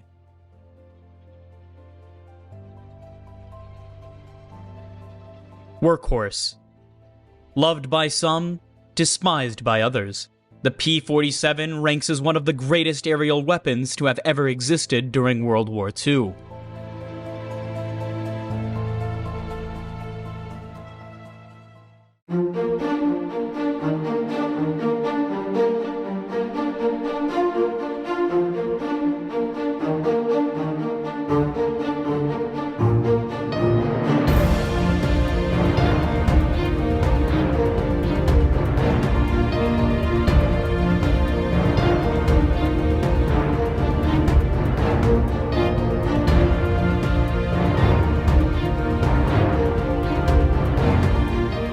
In the early days of flight, most planes were flying boats. Lakes, rivers, bays, and oceans provided ready-made runways.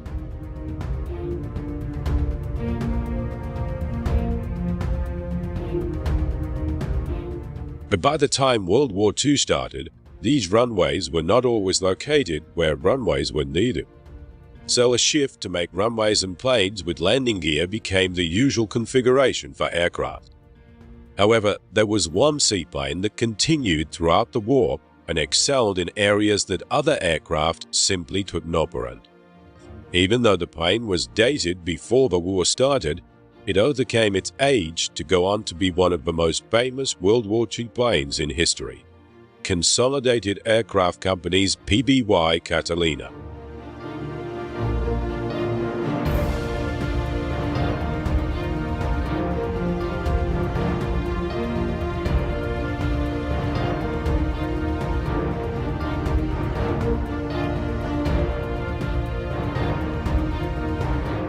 Like most illustrious planes of the bygone eras of the Great Wars, the Catalina's creation can be found in the aspirations of one of aviation's great pioneers. This is 1918 in the United States, and it's the day the airmail service begins. And such was the importance of the event that President Wilson attended to witness the posting of the first letter.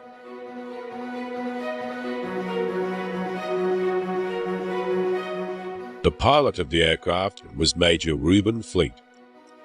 Fleet went on to form the company that produced the Catalina and many other outstanding aircraft.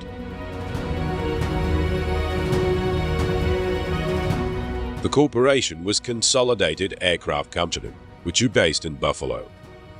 But by 1936, it moved the company to this site in San Diego, California, to build the Navy's new flying boat.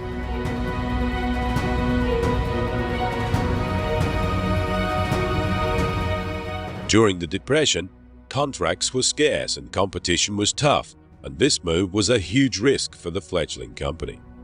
But like many of his contemporaries of aviation development, Fleet took to the challenge. His chief designer, Isaac M. Lattin, was convinced that Consolidated could build a superior flying boat than what was already in service. His focus was on the airframe and improved engine technology. It's interesting to note that at this point all other seaplanes were biplanes.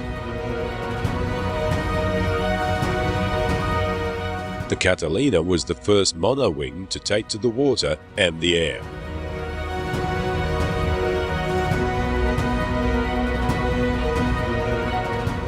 The original model was flown in 1933. Although there was a number of versions produced, it's the Model 5 that's most recognized as it was produced in larger numbers and was the most used during the Second World War.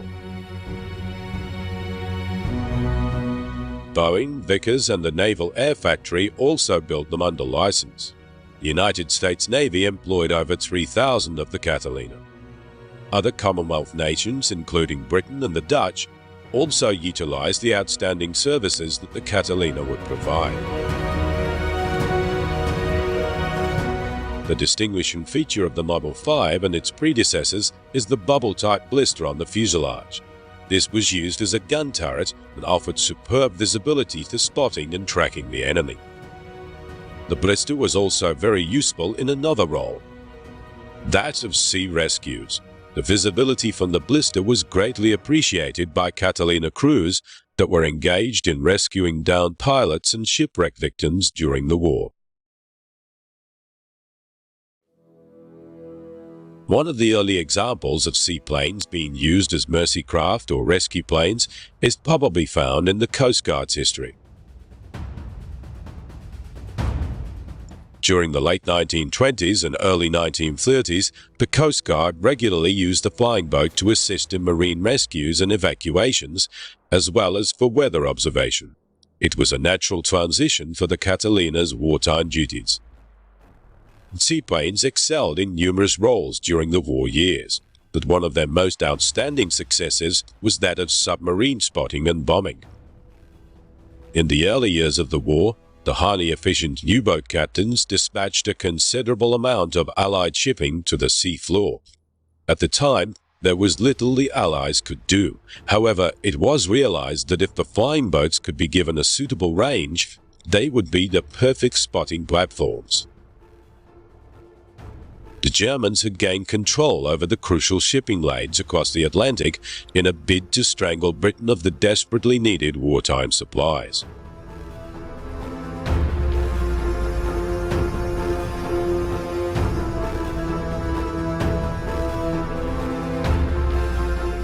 The PBY Catalina took over from the earlier bi-winged flying boats, and two models were formed: a true seaplane and an amphibious craft that had retractable undercarriage which allowed it to land on both the sea and terra firma. It was designated as the 5A model. There were obvious advantages with the 5A model, however they were slower, heavier, and subsequently had a reduced range.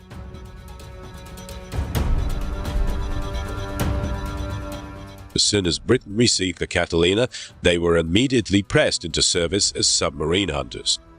The Catalina had a range that exceeded 4,000 miles, and this permitted it to escort convoys much further than was previously possible. The Catalina was the first real weapon that assisted in keeping the sea lanes open. The effectiveness of the Catalina was vastly improved when the first British radar system was installed in the North Atlantic squadrons.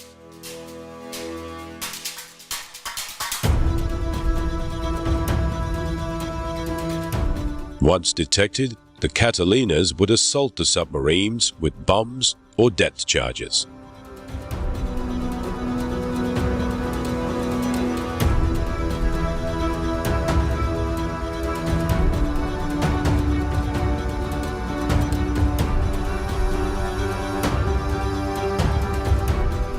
Consolidated's Californian factory continued to build the PBY-5 nearly right throughout the war. The PBY-5 was so successful that even as later models became available, the 5 and 5A model still maintained healthy orders.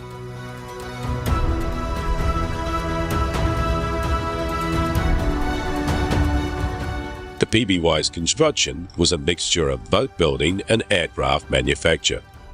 The wing, which was perhaps the most important part regarding the PBY's success, was built from steel and hand-stitched canvas.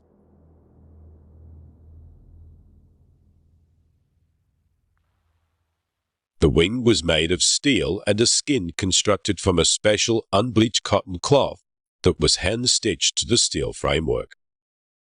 Combination of cloth and metal gave the wing strength, and the linen contributed to the lightness of the construction.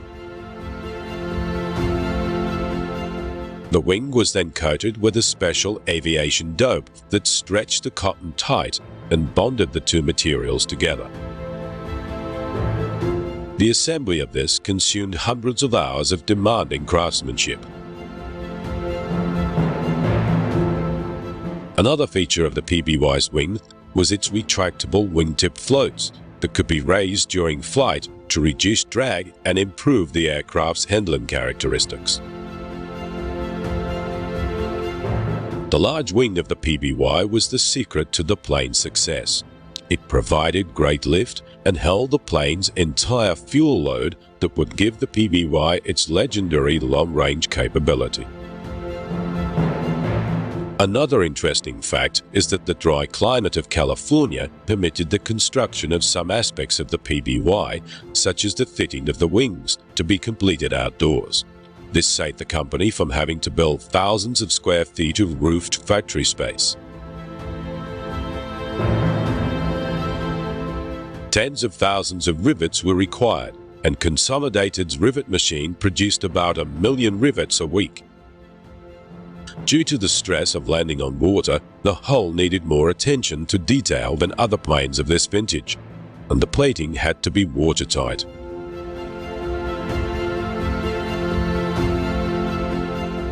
The rivets needed special attention to ensure the tightest fit. They were frozen until required. When pressed in cold, they would warm and expand, and that ensured a tighter than standard fit.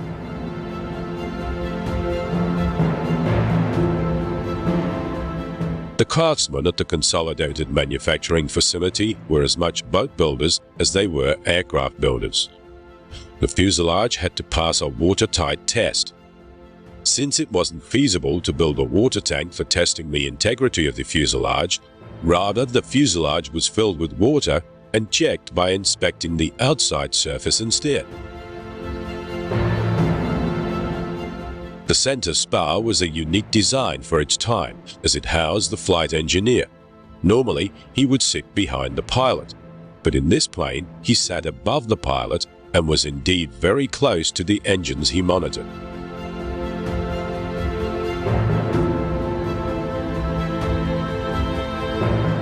The PBY-5 was ordered in December 1939 and had an improved power plant of 2 Pratt & Whitney double-wasp engines rated at 1,200 horsepower, compared to the PBY-4's 1,050 horsepower.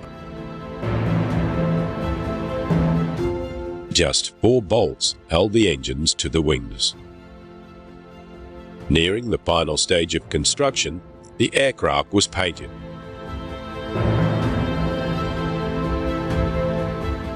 Aircraft designations such as BL, which stands for light bomber, reflected the aircraft's use. In the case of the Catalina, its letter designation does not reflect that the craft is a plane. The letters PB stood for patrol boat, and the Y was the consolidated description. The PBY's greatest asset was its range and the ability to fly comfortably on just one engine, which further decreased its fuel consumption. In addition to this, it was rugged and had a great ability to survive hard water landings, which was greatly appreciated by the crews that flew her and the downed pilots that were saved by this aircraft.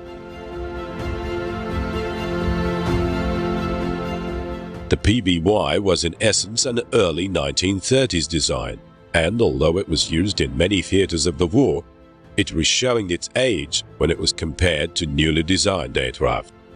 However, it was so good at the roles it was given that even its outdated performance still couldn't hold back the Catalina from going on to become a legend.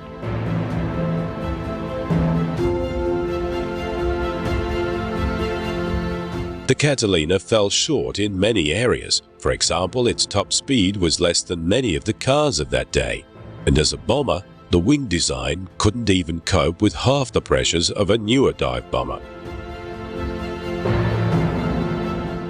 Interestingly, the legend of the PBY Catalina can be found in another great aircraft. The B-24 Liberator sits in the shadow of the most famous bomber, the B-17 Flying Fortress. However, in the beginning of the war, it was the most influential bomber and was manufactured in great numbers.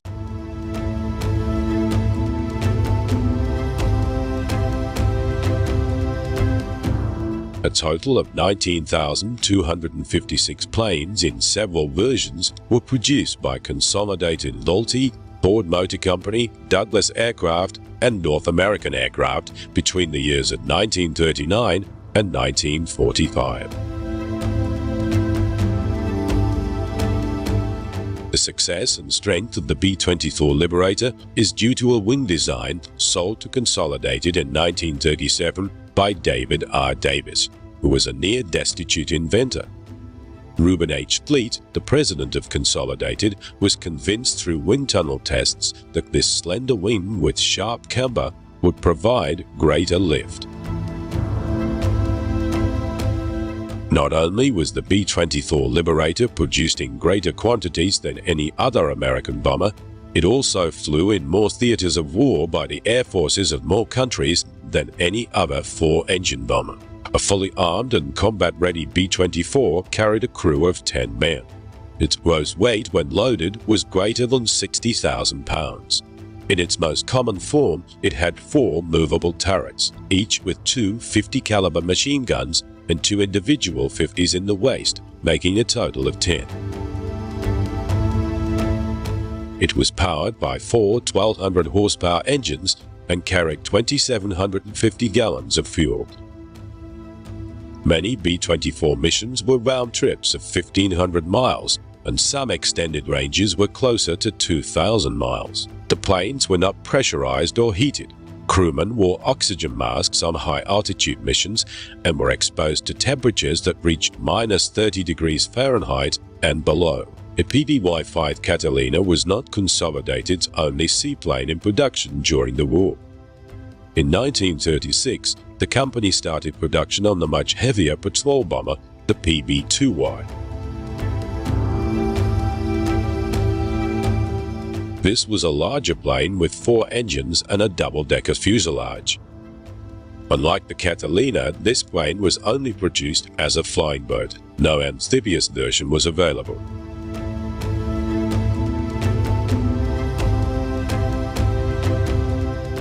The PB-2Y never achieved the fame of the Catalina. Only small numbers of the PB-2Y were built. It was Consolidated's model number 29, and production ceased in 1941.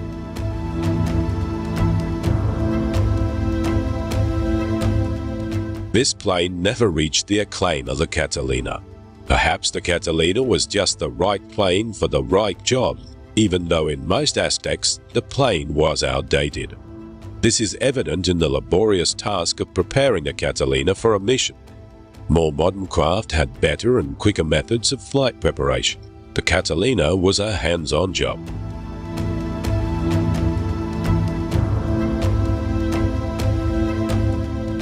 Sub-Catalinas operated in many secret operations throughout the war. They flew night missions and were painted black. They became known as Black Cats.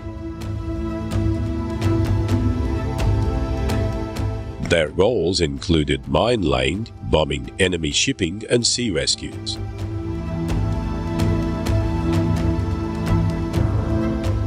They most often worked alone. The only cover they had was the black paint that helped camouflage them in the night sky.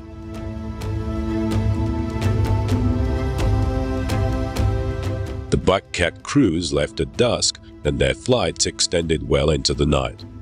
At that time, there wasn't any such thing as global positioning, and night flying gave them little opportunity to navigate by visual means.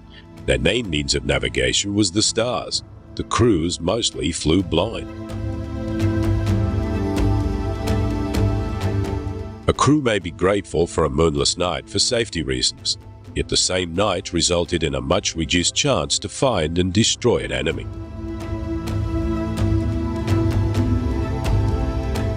Although nearly invisible to the eye, the engine noise often alerted the enemy to the presence of the Black Cats. If they were lucky, the Cats would be able to strike first and withdraw in success before the enemy could get into full swing. The Japanese became aware of the Black Cat's tactics and put together the Japanese night fighters to counterattack. The old Catalina was very susceptible as its age was a very real barrier to any performance flying. However, with black paint and the ability to land on water, the Cats often dived and skinned the ocean in a cat-and-mouse game of detection. The antics of the Black Cats has only recently come to light as the veil of secrecy is lifting. They stealthily hunted down freighters, submarines, tankers, and even destroyers.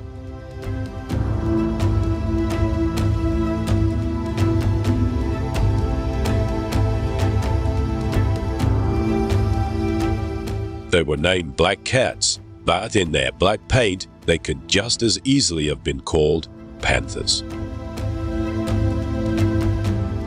The Catalina was a success in both battle actions and commercial applications. In fact, after the war, many went on to continue in service for many years. It was not in any way an outstanding performance craft, but it was outstanding in simplicity, ruggedness, reliability, ease of service, and long range.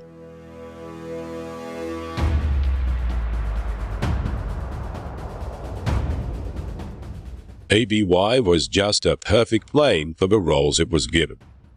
It seemed the plane was designed around these roles. However, the irony is, The plane was designed well before its wartime missions were called for. The P-51 Mustang, the most dominant escort fighter of World War II. It helped blaze a trail from England all the way to Berlin for America's bomber force. Of course, the Mustang was a revelation. It was the war winner. Its creation was sparked by a mixture of genius and chance.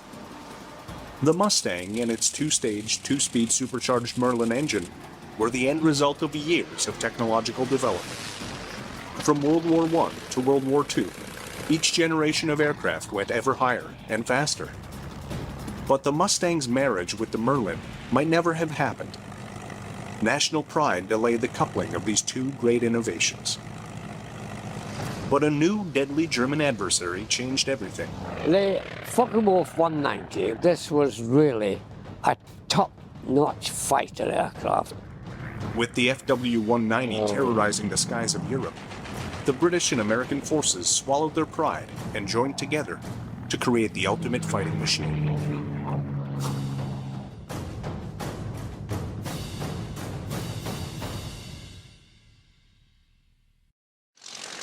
December 17, 1903. The Wright brothers' aircraft, the Wright 1, successfully takes off, initiating the dawn of aviation. Man had already taken to the skies with gliders and balloons, but this was the first time that an engine had propelled him into the air. The Wright 1's engine was a crude design by today's standards and put out 12 horsepower only. It was an inline engine, meaning that its cylinders, 4 in total, were mounted in a straight line, a layout that would inspire some of the most advanced piston-engined aircraft ever created. Though a simple design, the Wright engine was innovative. It was the first engine to make use of a lightweight cast aluminum crankcase. Every pound counted. With a heavier engine, the Wrights may not have made history that winter's day in North Carolina. Aircraft weight and power would continue to be important to the evolution of flight. World War I was approaching, and the newly formed air forces of the world needed reliable engines with enough power to sustain flight during operations. From France would come a new type of power plant to take the fight into the air, the rotary engine. Rotary engines operated differently than the inline ones used by the Wright brothers. The cylinders were arranged in a radial pattern rather than a line. When the engine was fired up, the crankshaft remained stationary, while the crankcase and cylinders rotated around it. A rotary engine had one giant advantage over the inlines of the era. It was much lighter, and thus gave a pilot better performance during combat or while trying to evade an enemy. However, the rotary engine was not without its shortcomings. It had poor fuel economy, as it was often run on full throttle. It also provided an unpleasant ride. Castor oil was mixed with the fuel mixture for lubrication, with the side effect of heavy fumes, smoke, and an oil shower for pilots. Turns with a rotary-powered aircraft could prove treacherous. As the whole engine rotated, it produced a gyroscopic effect. A turn to the right, at full power and low level, could end with the death of a pilot.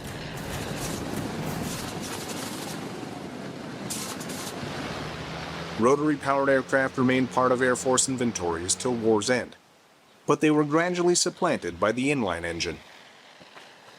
Inlines based on the same principles as the one found in the original Wright plane kept improving in terms of power and performance. Between the wars and across the Atlantic, a new type of aircraft engine would emerge to dominate American aviation. The U.S. Navy was looking for aircraft to populate its fledgling aircraft carriers. Space on board was extremely limited, but aircraft with inline engines often had lengthy noses. Their engines, built with rows of cylinders, took up too much space on cramped carriers. Rotary engines, though more compact, had too many other weaknesses to be serious contenders for the role. There was, however, a third type of engine. Before the war, there had been limited experimentation with radial engines. At first glance, these appeared to be just like rotary engines. It's only when they are fired up that the difference becomes clear. In a rotary engine, the crankcase and cylinders rotate around the crankshaft. But with a radial engine, the crankshaft rotates while the engine block is static. Radials often weren't as powerful as inline engines, but they were less complicated. They were cooled by air rushing over the engine rather than through a liquid cooling system. This made radials less vulnerable to battle damage, which might rupture the coolant lines. Navy pilots who might have to travel long distances over the ocean to get to a target needed an engine that would be sure to get them home under any circumstance. Most importantly for the Navy, radials were smaller than inline engines, so a greater number of aircraft equipped with them could be stored on board their carriers. The Wright Aeronautical Corporation, a successor to the original Wright Brothers Company, used their aviation expertise to create the first reliable radial engine for the Navy, the J-5 Whirlwind. The J-5 was put on display for the entire world to see when Charles Lindbergh crossed the Atlantic in his Spirit of St. Louis in 1927. His flight solidified the reputation of the J-5 Radial as a dependable power plant. The budding airlines of the world were looking for engines to power their airliners and to bring their passengers across continents and eventually across the globe safely. Reliable radial engines seemed to be the ideal choice. Radials would power many of the principal airliners in the history of civil aviation, from the Ford Trimotor to the Boeing 247 to the Lockheed Model 10 Electra. Both the U.S. Navy and U.S. Army Air Corps would rely heavily on radial engines as they built up their inventories of fighters and other aircraft. In the 1930s, the U.S. had just one inline engine in development, the Allison V-1710, an engine that would one day power some of America's great fighters. At the time, relying on radials seemed a prudent decision, but in the years to come, and in the battles ahead, it will leave the U.S. playing catch-up with their allies and enemies in Europe. In Europe in the 1930s, air forces and aircraft manufacturers were looking for speed above all else as they designed the next generation of fighters.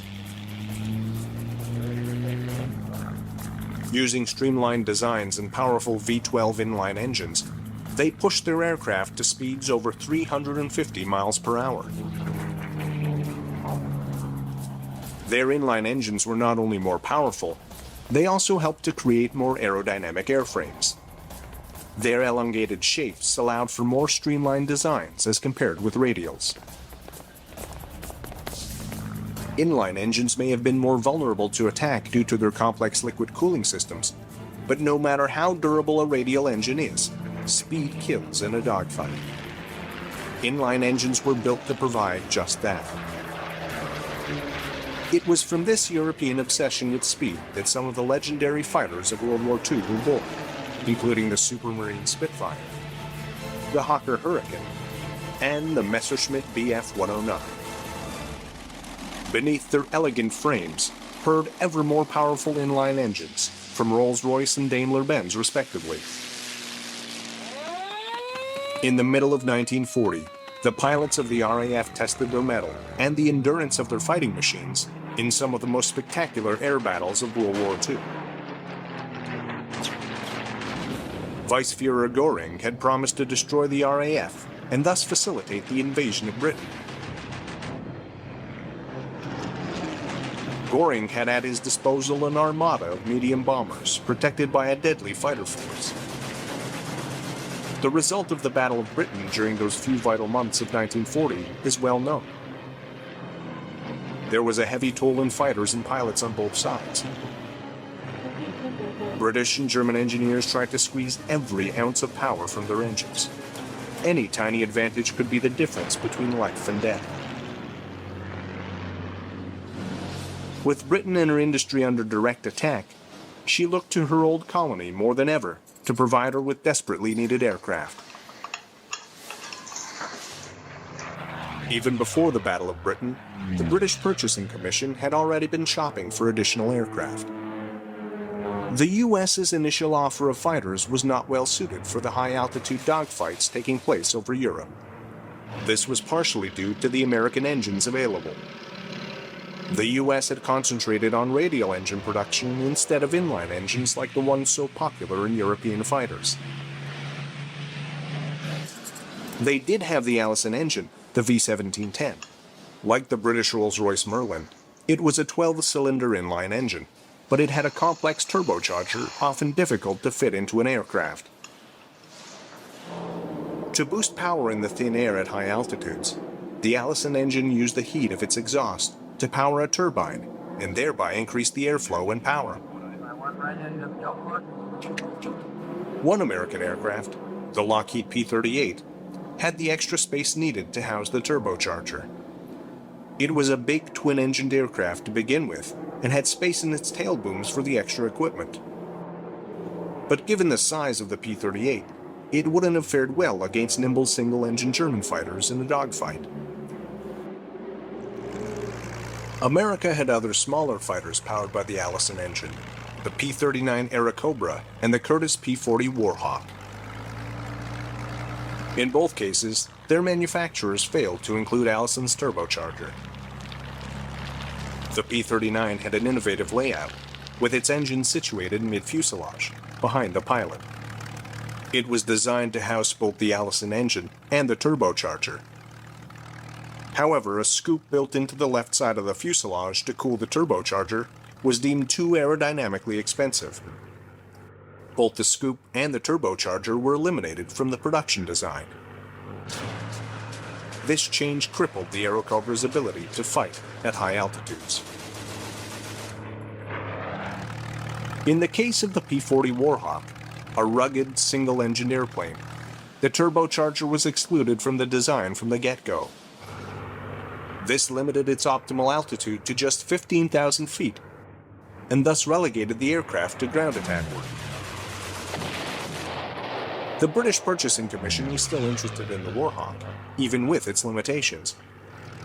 They saw it as more of an Army support aircraft. However, the Curtiss factory was running at capacity and could not fulfill the order.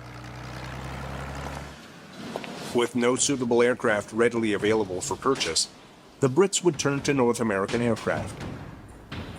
The British Purchasing Commission proposed that North American build the Warhawk under license from Curtiss. But NAA President Dutch Kindleberger had a bolder plan. He guaranteed that he could create an even better airplane, using the same Allison engine, in less time than it would take for him to retool for Warhawk production.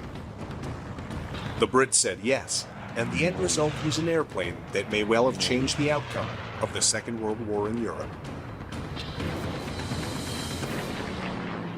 Back in Europe, Germany was looking for an aircraft to augment the Bf-109.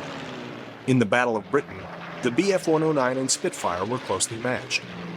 But the Bf-109 lacked the range to be highly effective in its escort role over Britain in the summer of 1940.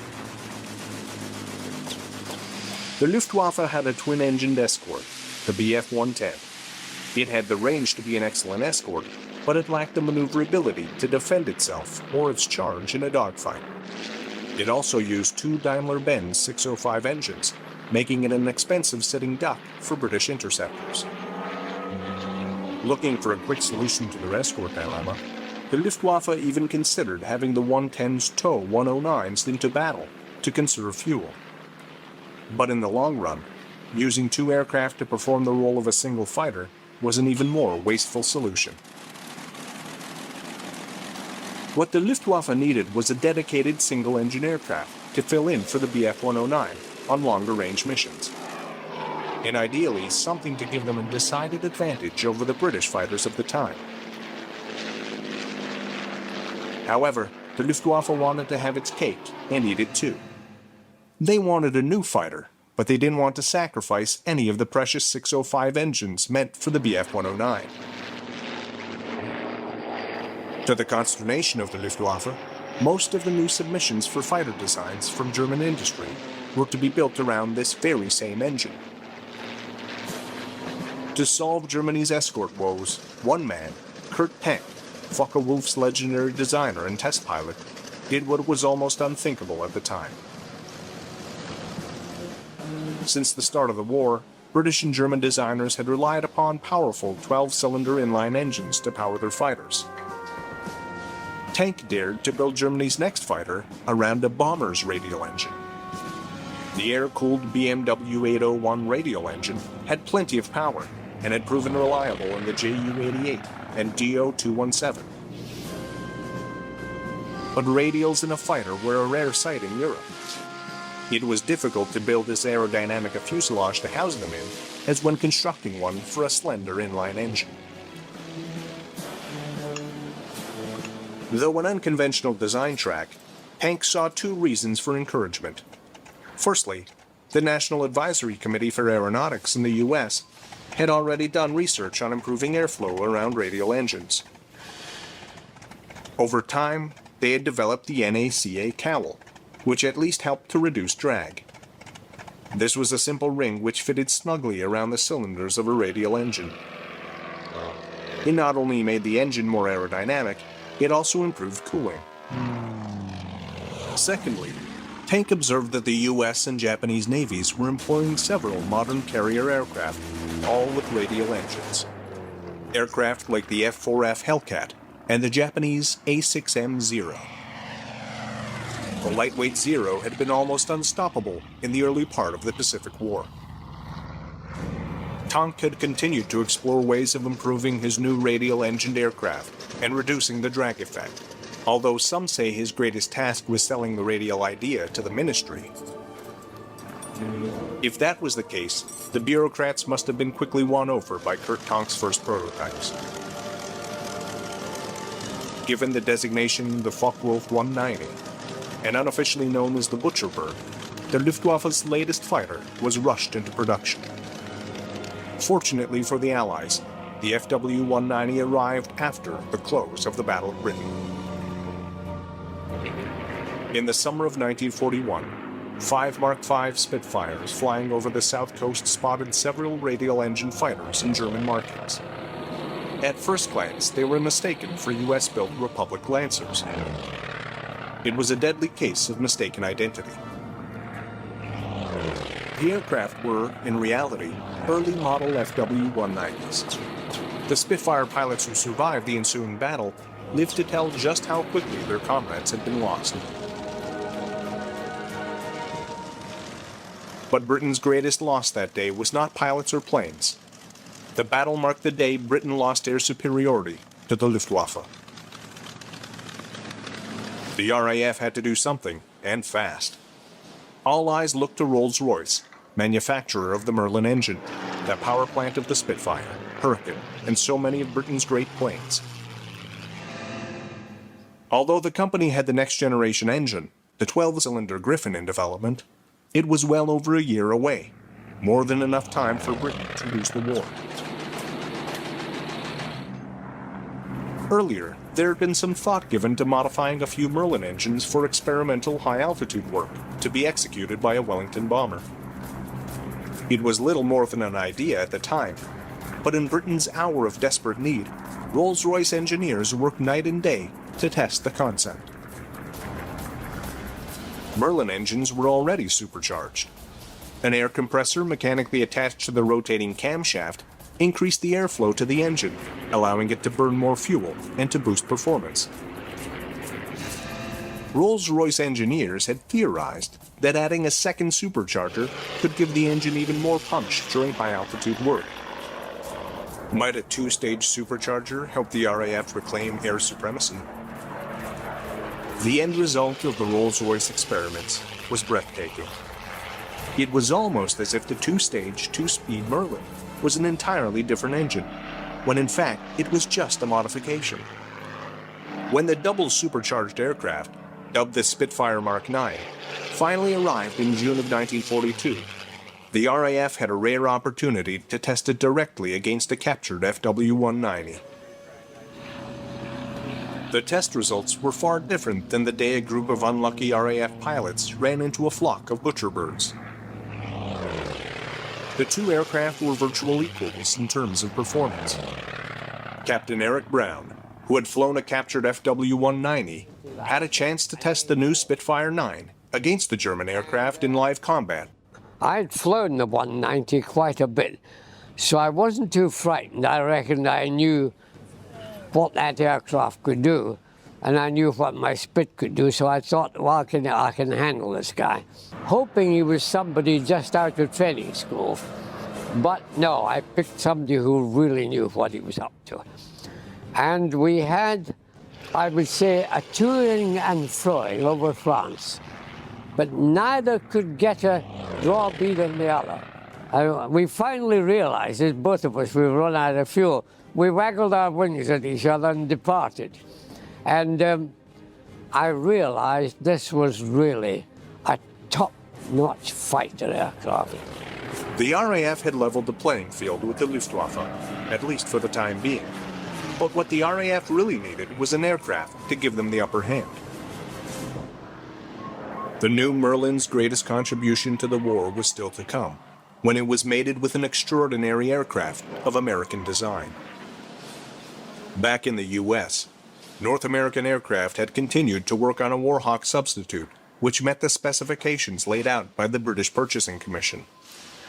They had specified that the airplane be powered by an Allison engine, that it cost less than $40,000, and that it be armed with 4 .303-inch machine guns. North American answered with the P-51 Mustang. It featured an advanced laminar flow wing for good aerodynamic efficiency and a wide gate undercarriage for safer landing.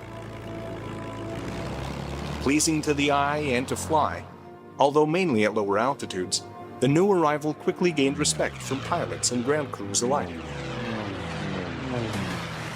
There were some concerns about how the Mustang would fare should it be forced to ditch while crossing the channel. During a water landing, its air scoop, located beneath the fuselage, might flood the aircraft or cause it to overturn. Water tank tests at Saunders Row were initiated to perfect the techniques for ditching the aircraft. Around the same time that the RAF was getting the Spitfire Mark 9 ready for combat, and the FW-190 was dominating the skies, Rolls-Royce test pilot Ronald Hawker was tasked with the mission of evaluating all aircraft powered by non-Rolls-Royce engines. He was thoroughly impressed with the P-51A, save for its poor performance at high altitude. Like the P-40 Warhawk, it had an Allison engine and no turbocharger. Hawker pondered how the aircraft might perform with the new Merlin engine. The results on paper were phenomenal. According to Rolls-Royce's calculations, with a Merlin power plant, the Mustang would not only outclass any American aircraft, but even new Spitfires using the same engine. Oddly, Hawker had to push for the mating of the Merlin 61 and the Mustang, even though the double supercharged P-51 would have outclassed the FW-190 as well. Hawker finally arranged for the marriage of the two great inventions, and test trials confirmed his hunch. The Mustang was a war winner. The main challenge was to produce enough aircraft and engines to reclaim the skies of Europe. North American would tweak the Mustang design to accommodate the Merlin 61 engine. It was a much more powerful engine, so the original P-51A airframe had to be reinforced. As well, the three-bladed prop was exchanged for one with four blades. The addition of plumbing for drop tanks might have seemed a small change, but it would have a great impact on the air battles to come. Packard took up manufacture of the Merlin 61 engines in the U.S. They were designated the V-1650s. Packard had arranged a licensing agreement with Rolls-Royce earlier in the war. Ford was originally slated to build American-made Merlins and seemed a perfect choice due to the company's industrial might, but Henry Ford was adamant that his company build defensive weapons only. North American's double supercharged aircraft, the P-51B and P-51C, first took flight in the spring and summer of 1943. Air Vice Marshal Paddy Harbison recalls when the Mustangs first arrived at his Spitfire squadron. Well, of course, the Mustang was a revelation. It was a much more comfortable airplane than the Spitfire was. And I have heard people talk about the relative merits of both. They were both war winners. The Spitfire was built as an interceptor. It could outturn a Mustang and it could outclimb it, but it didn't have the legs the Mustang had. And of course, if you can't get to where the fight is, you're not too effective. As P-51 started to arrive in Europe, the war was changing, and the Mustang was the perfect aircraft for the time. The U.S. was taking the war to Germany. They were bombing the German war industry out of business. The only problem was their bombers were being shredded by speedy German interceptors. The U.S. had hinged their hopes on the ability of their bombers to defend themselves by maintaining a tight box formation. When this strategy failed, they were in dire need of an escort fighter. The P-38 Lightning was simply not agile enough to take on the role. Then there was the P-47 Thunderbolt.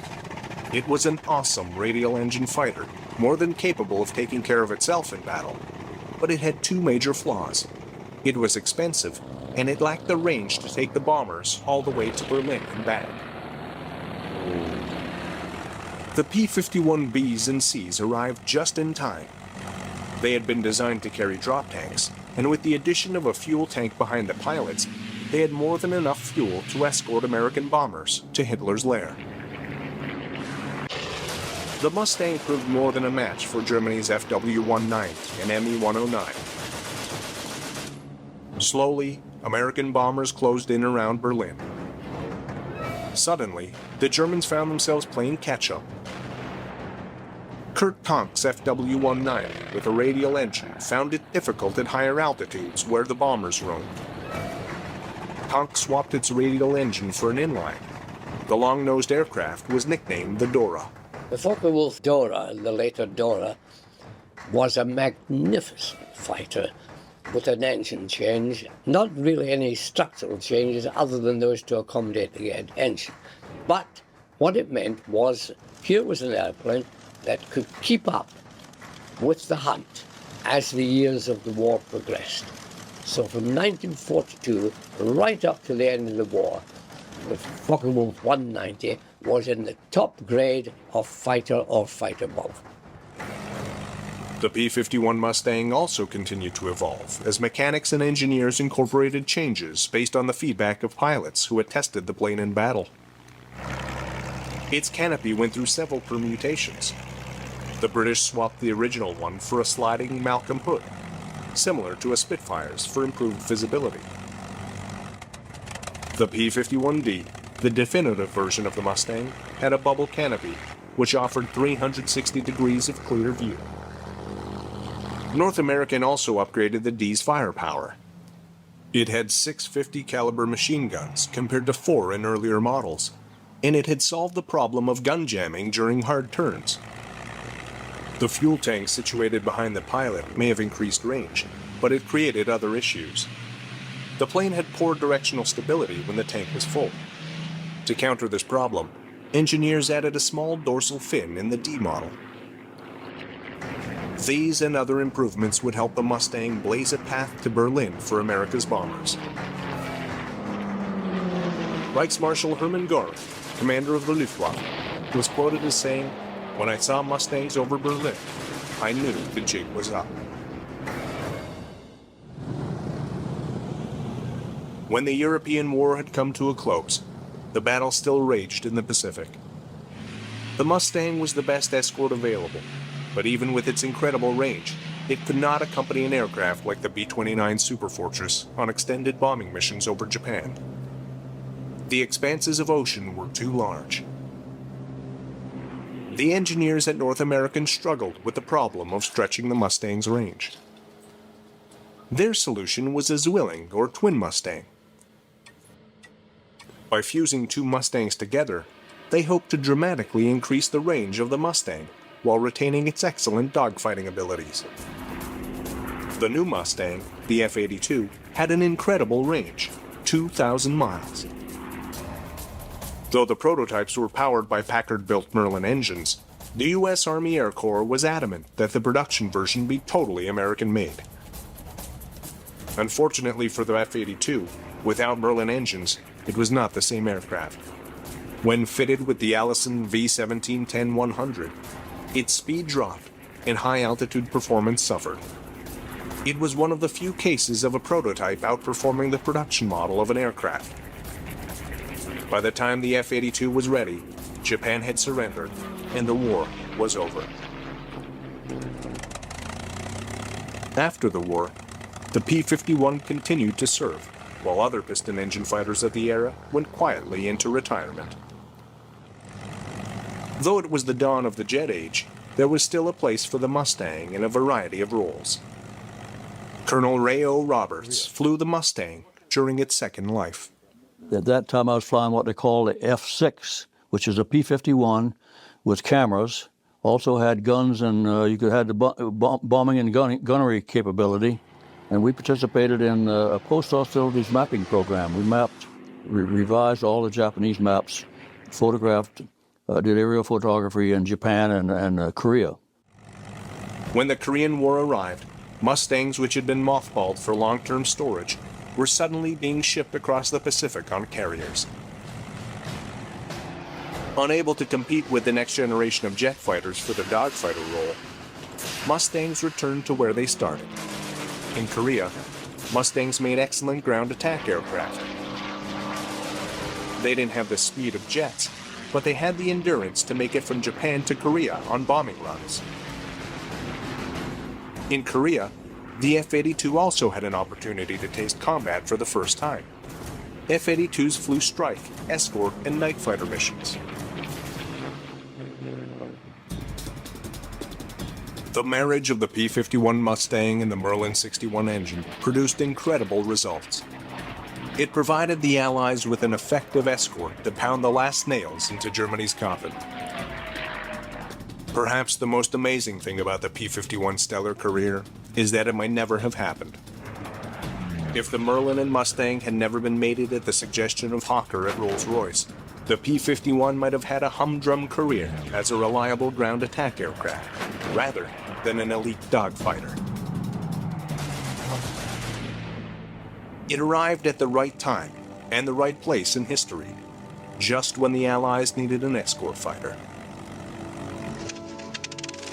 The P-51 was the end result of years of aircraft and engine development. Though jet-powered aircraft would supplant it, the impact of the Mustang and Merlin in military history cannot be unwritten or denied.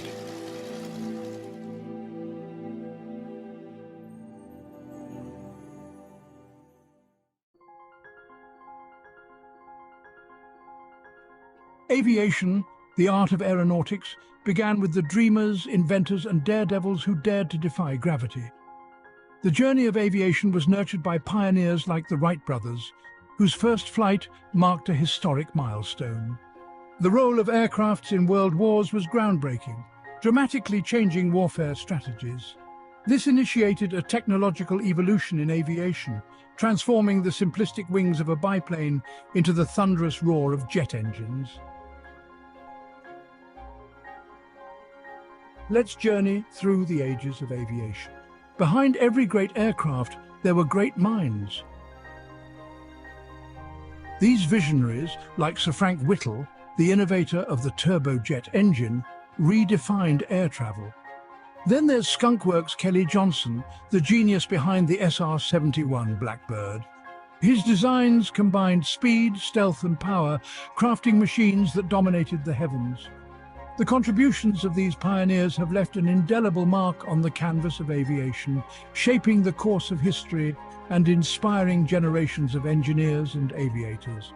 Each epoch in aviation history gave birth to extraordinary aircrafts, each with their own unique features and roles.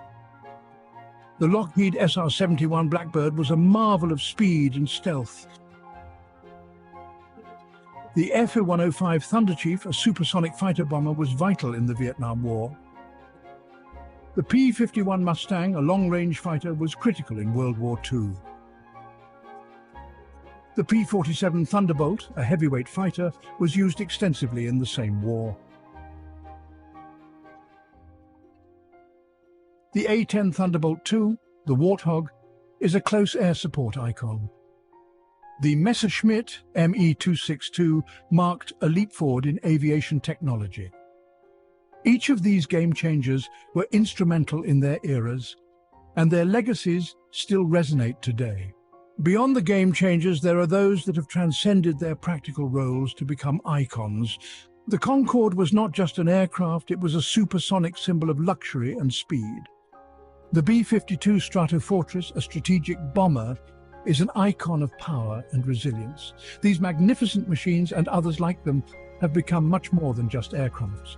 They are enduring icons that encapsulate the audacious spirit, the relentless innovation, and the boundless ambition that define the world of aviation.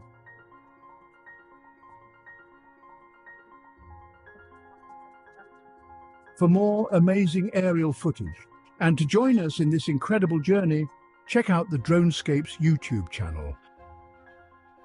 If you enjoyed this video, please remember to like and subscribe. And as always, thank you for watching.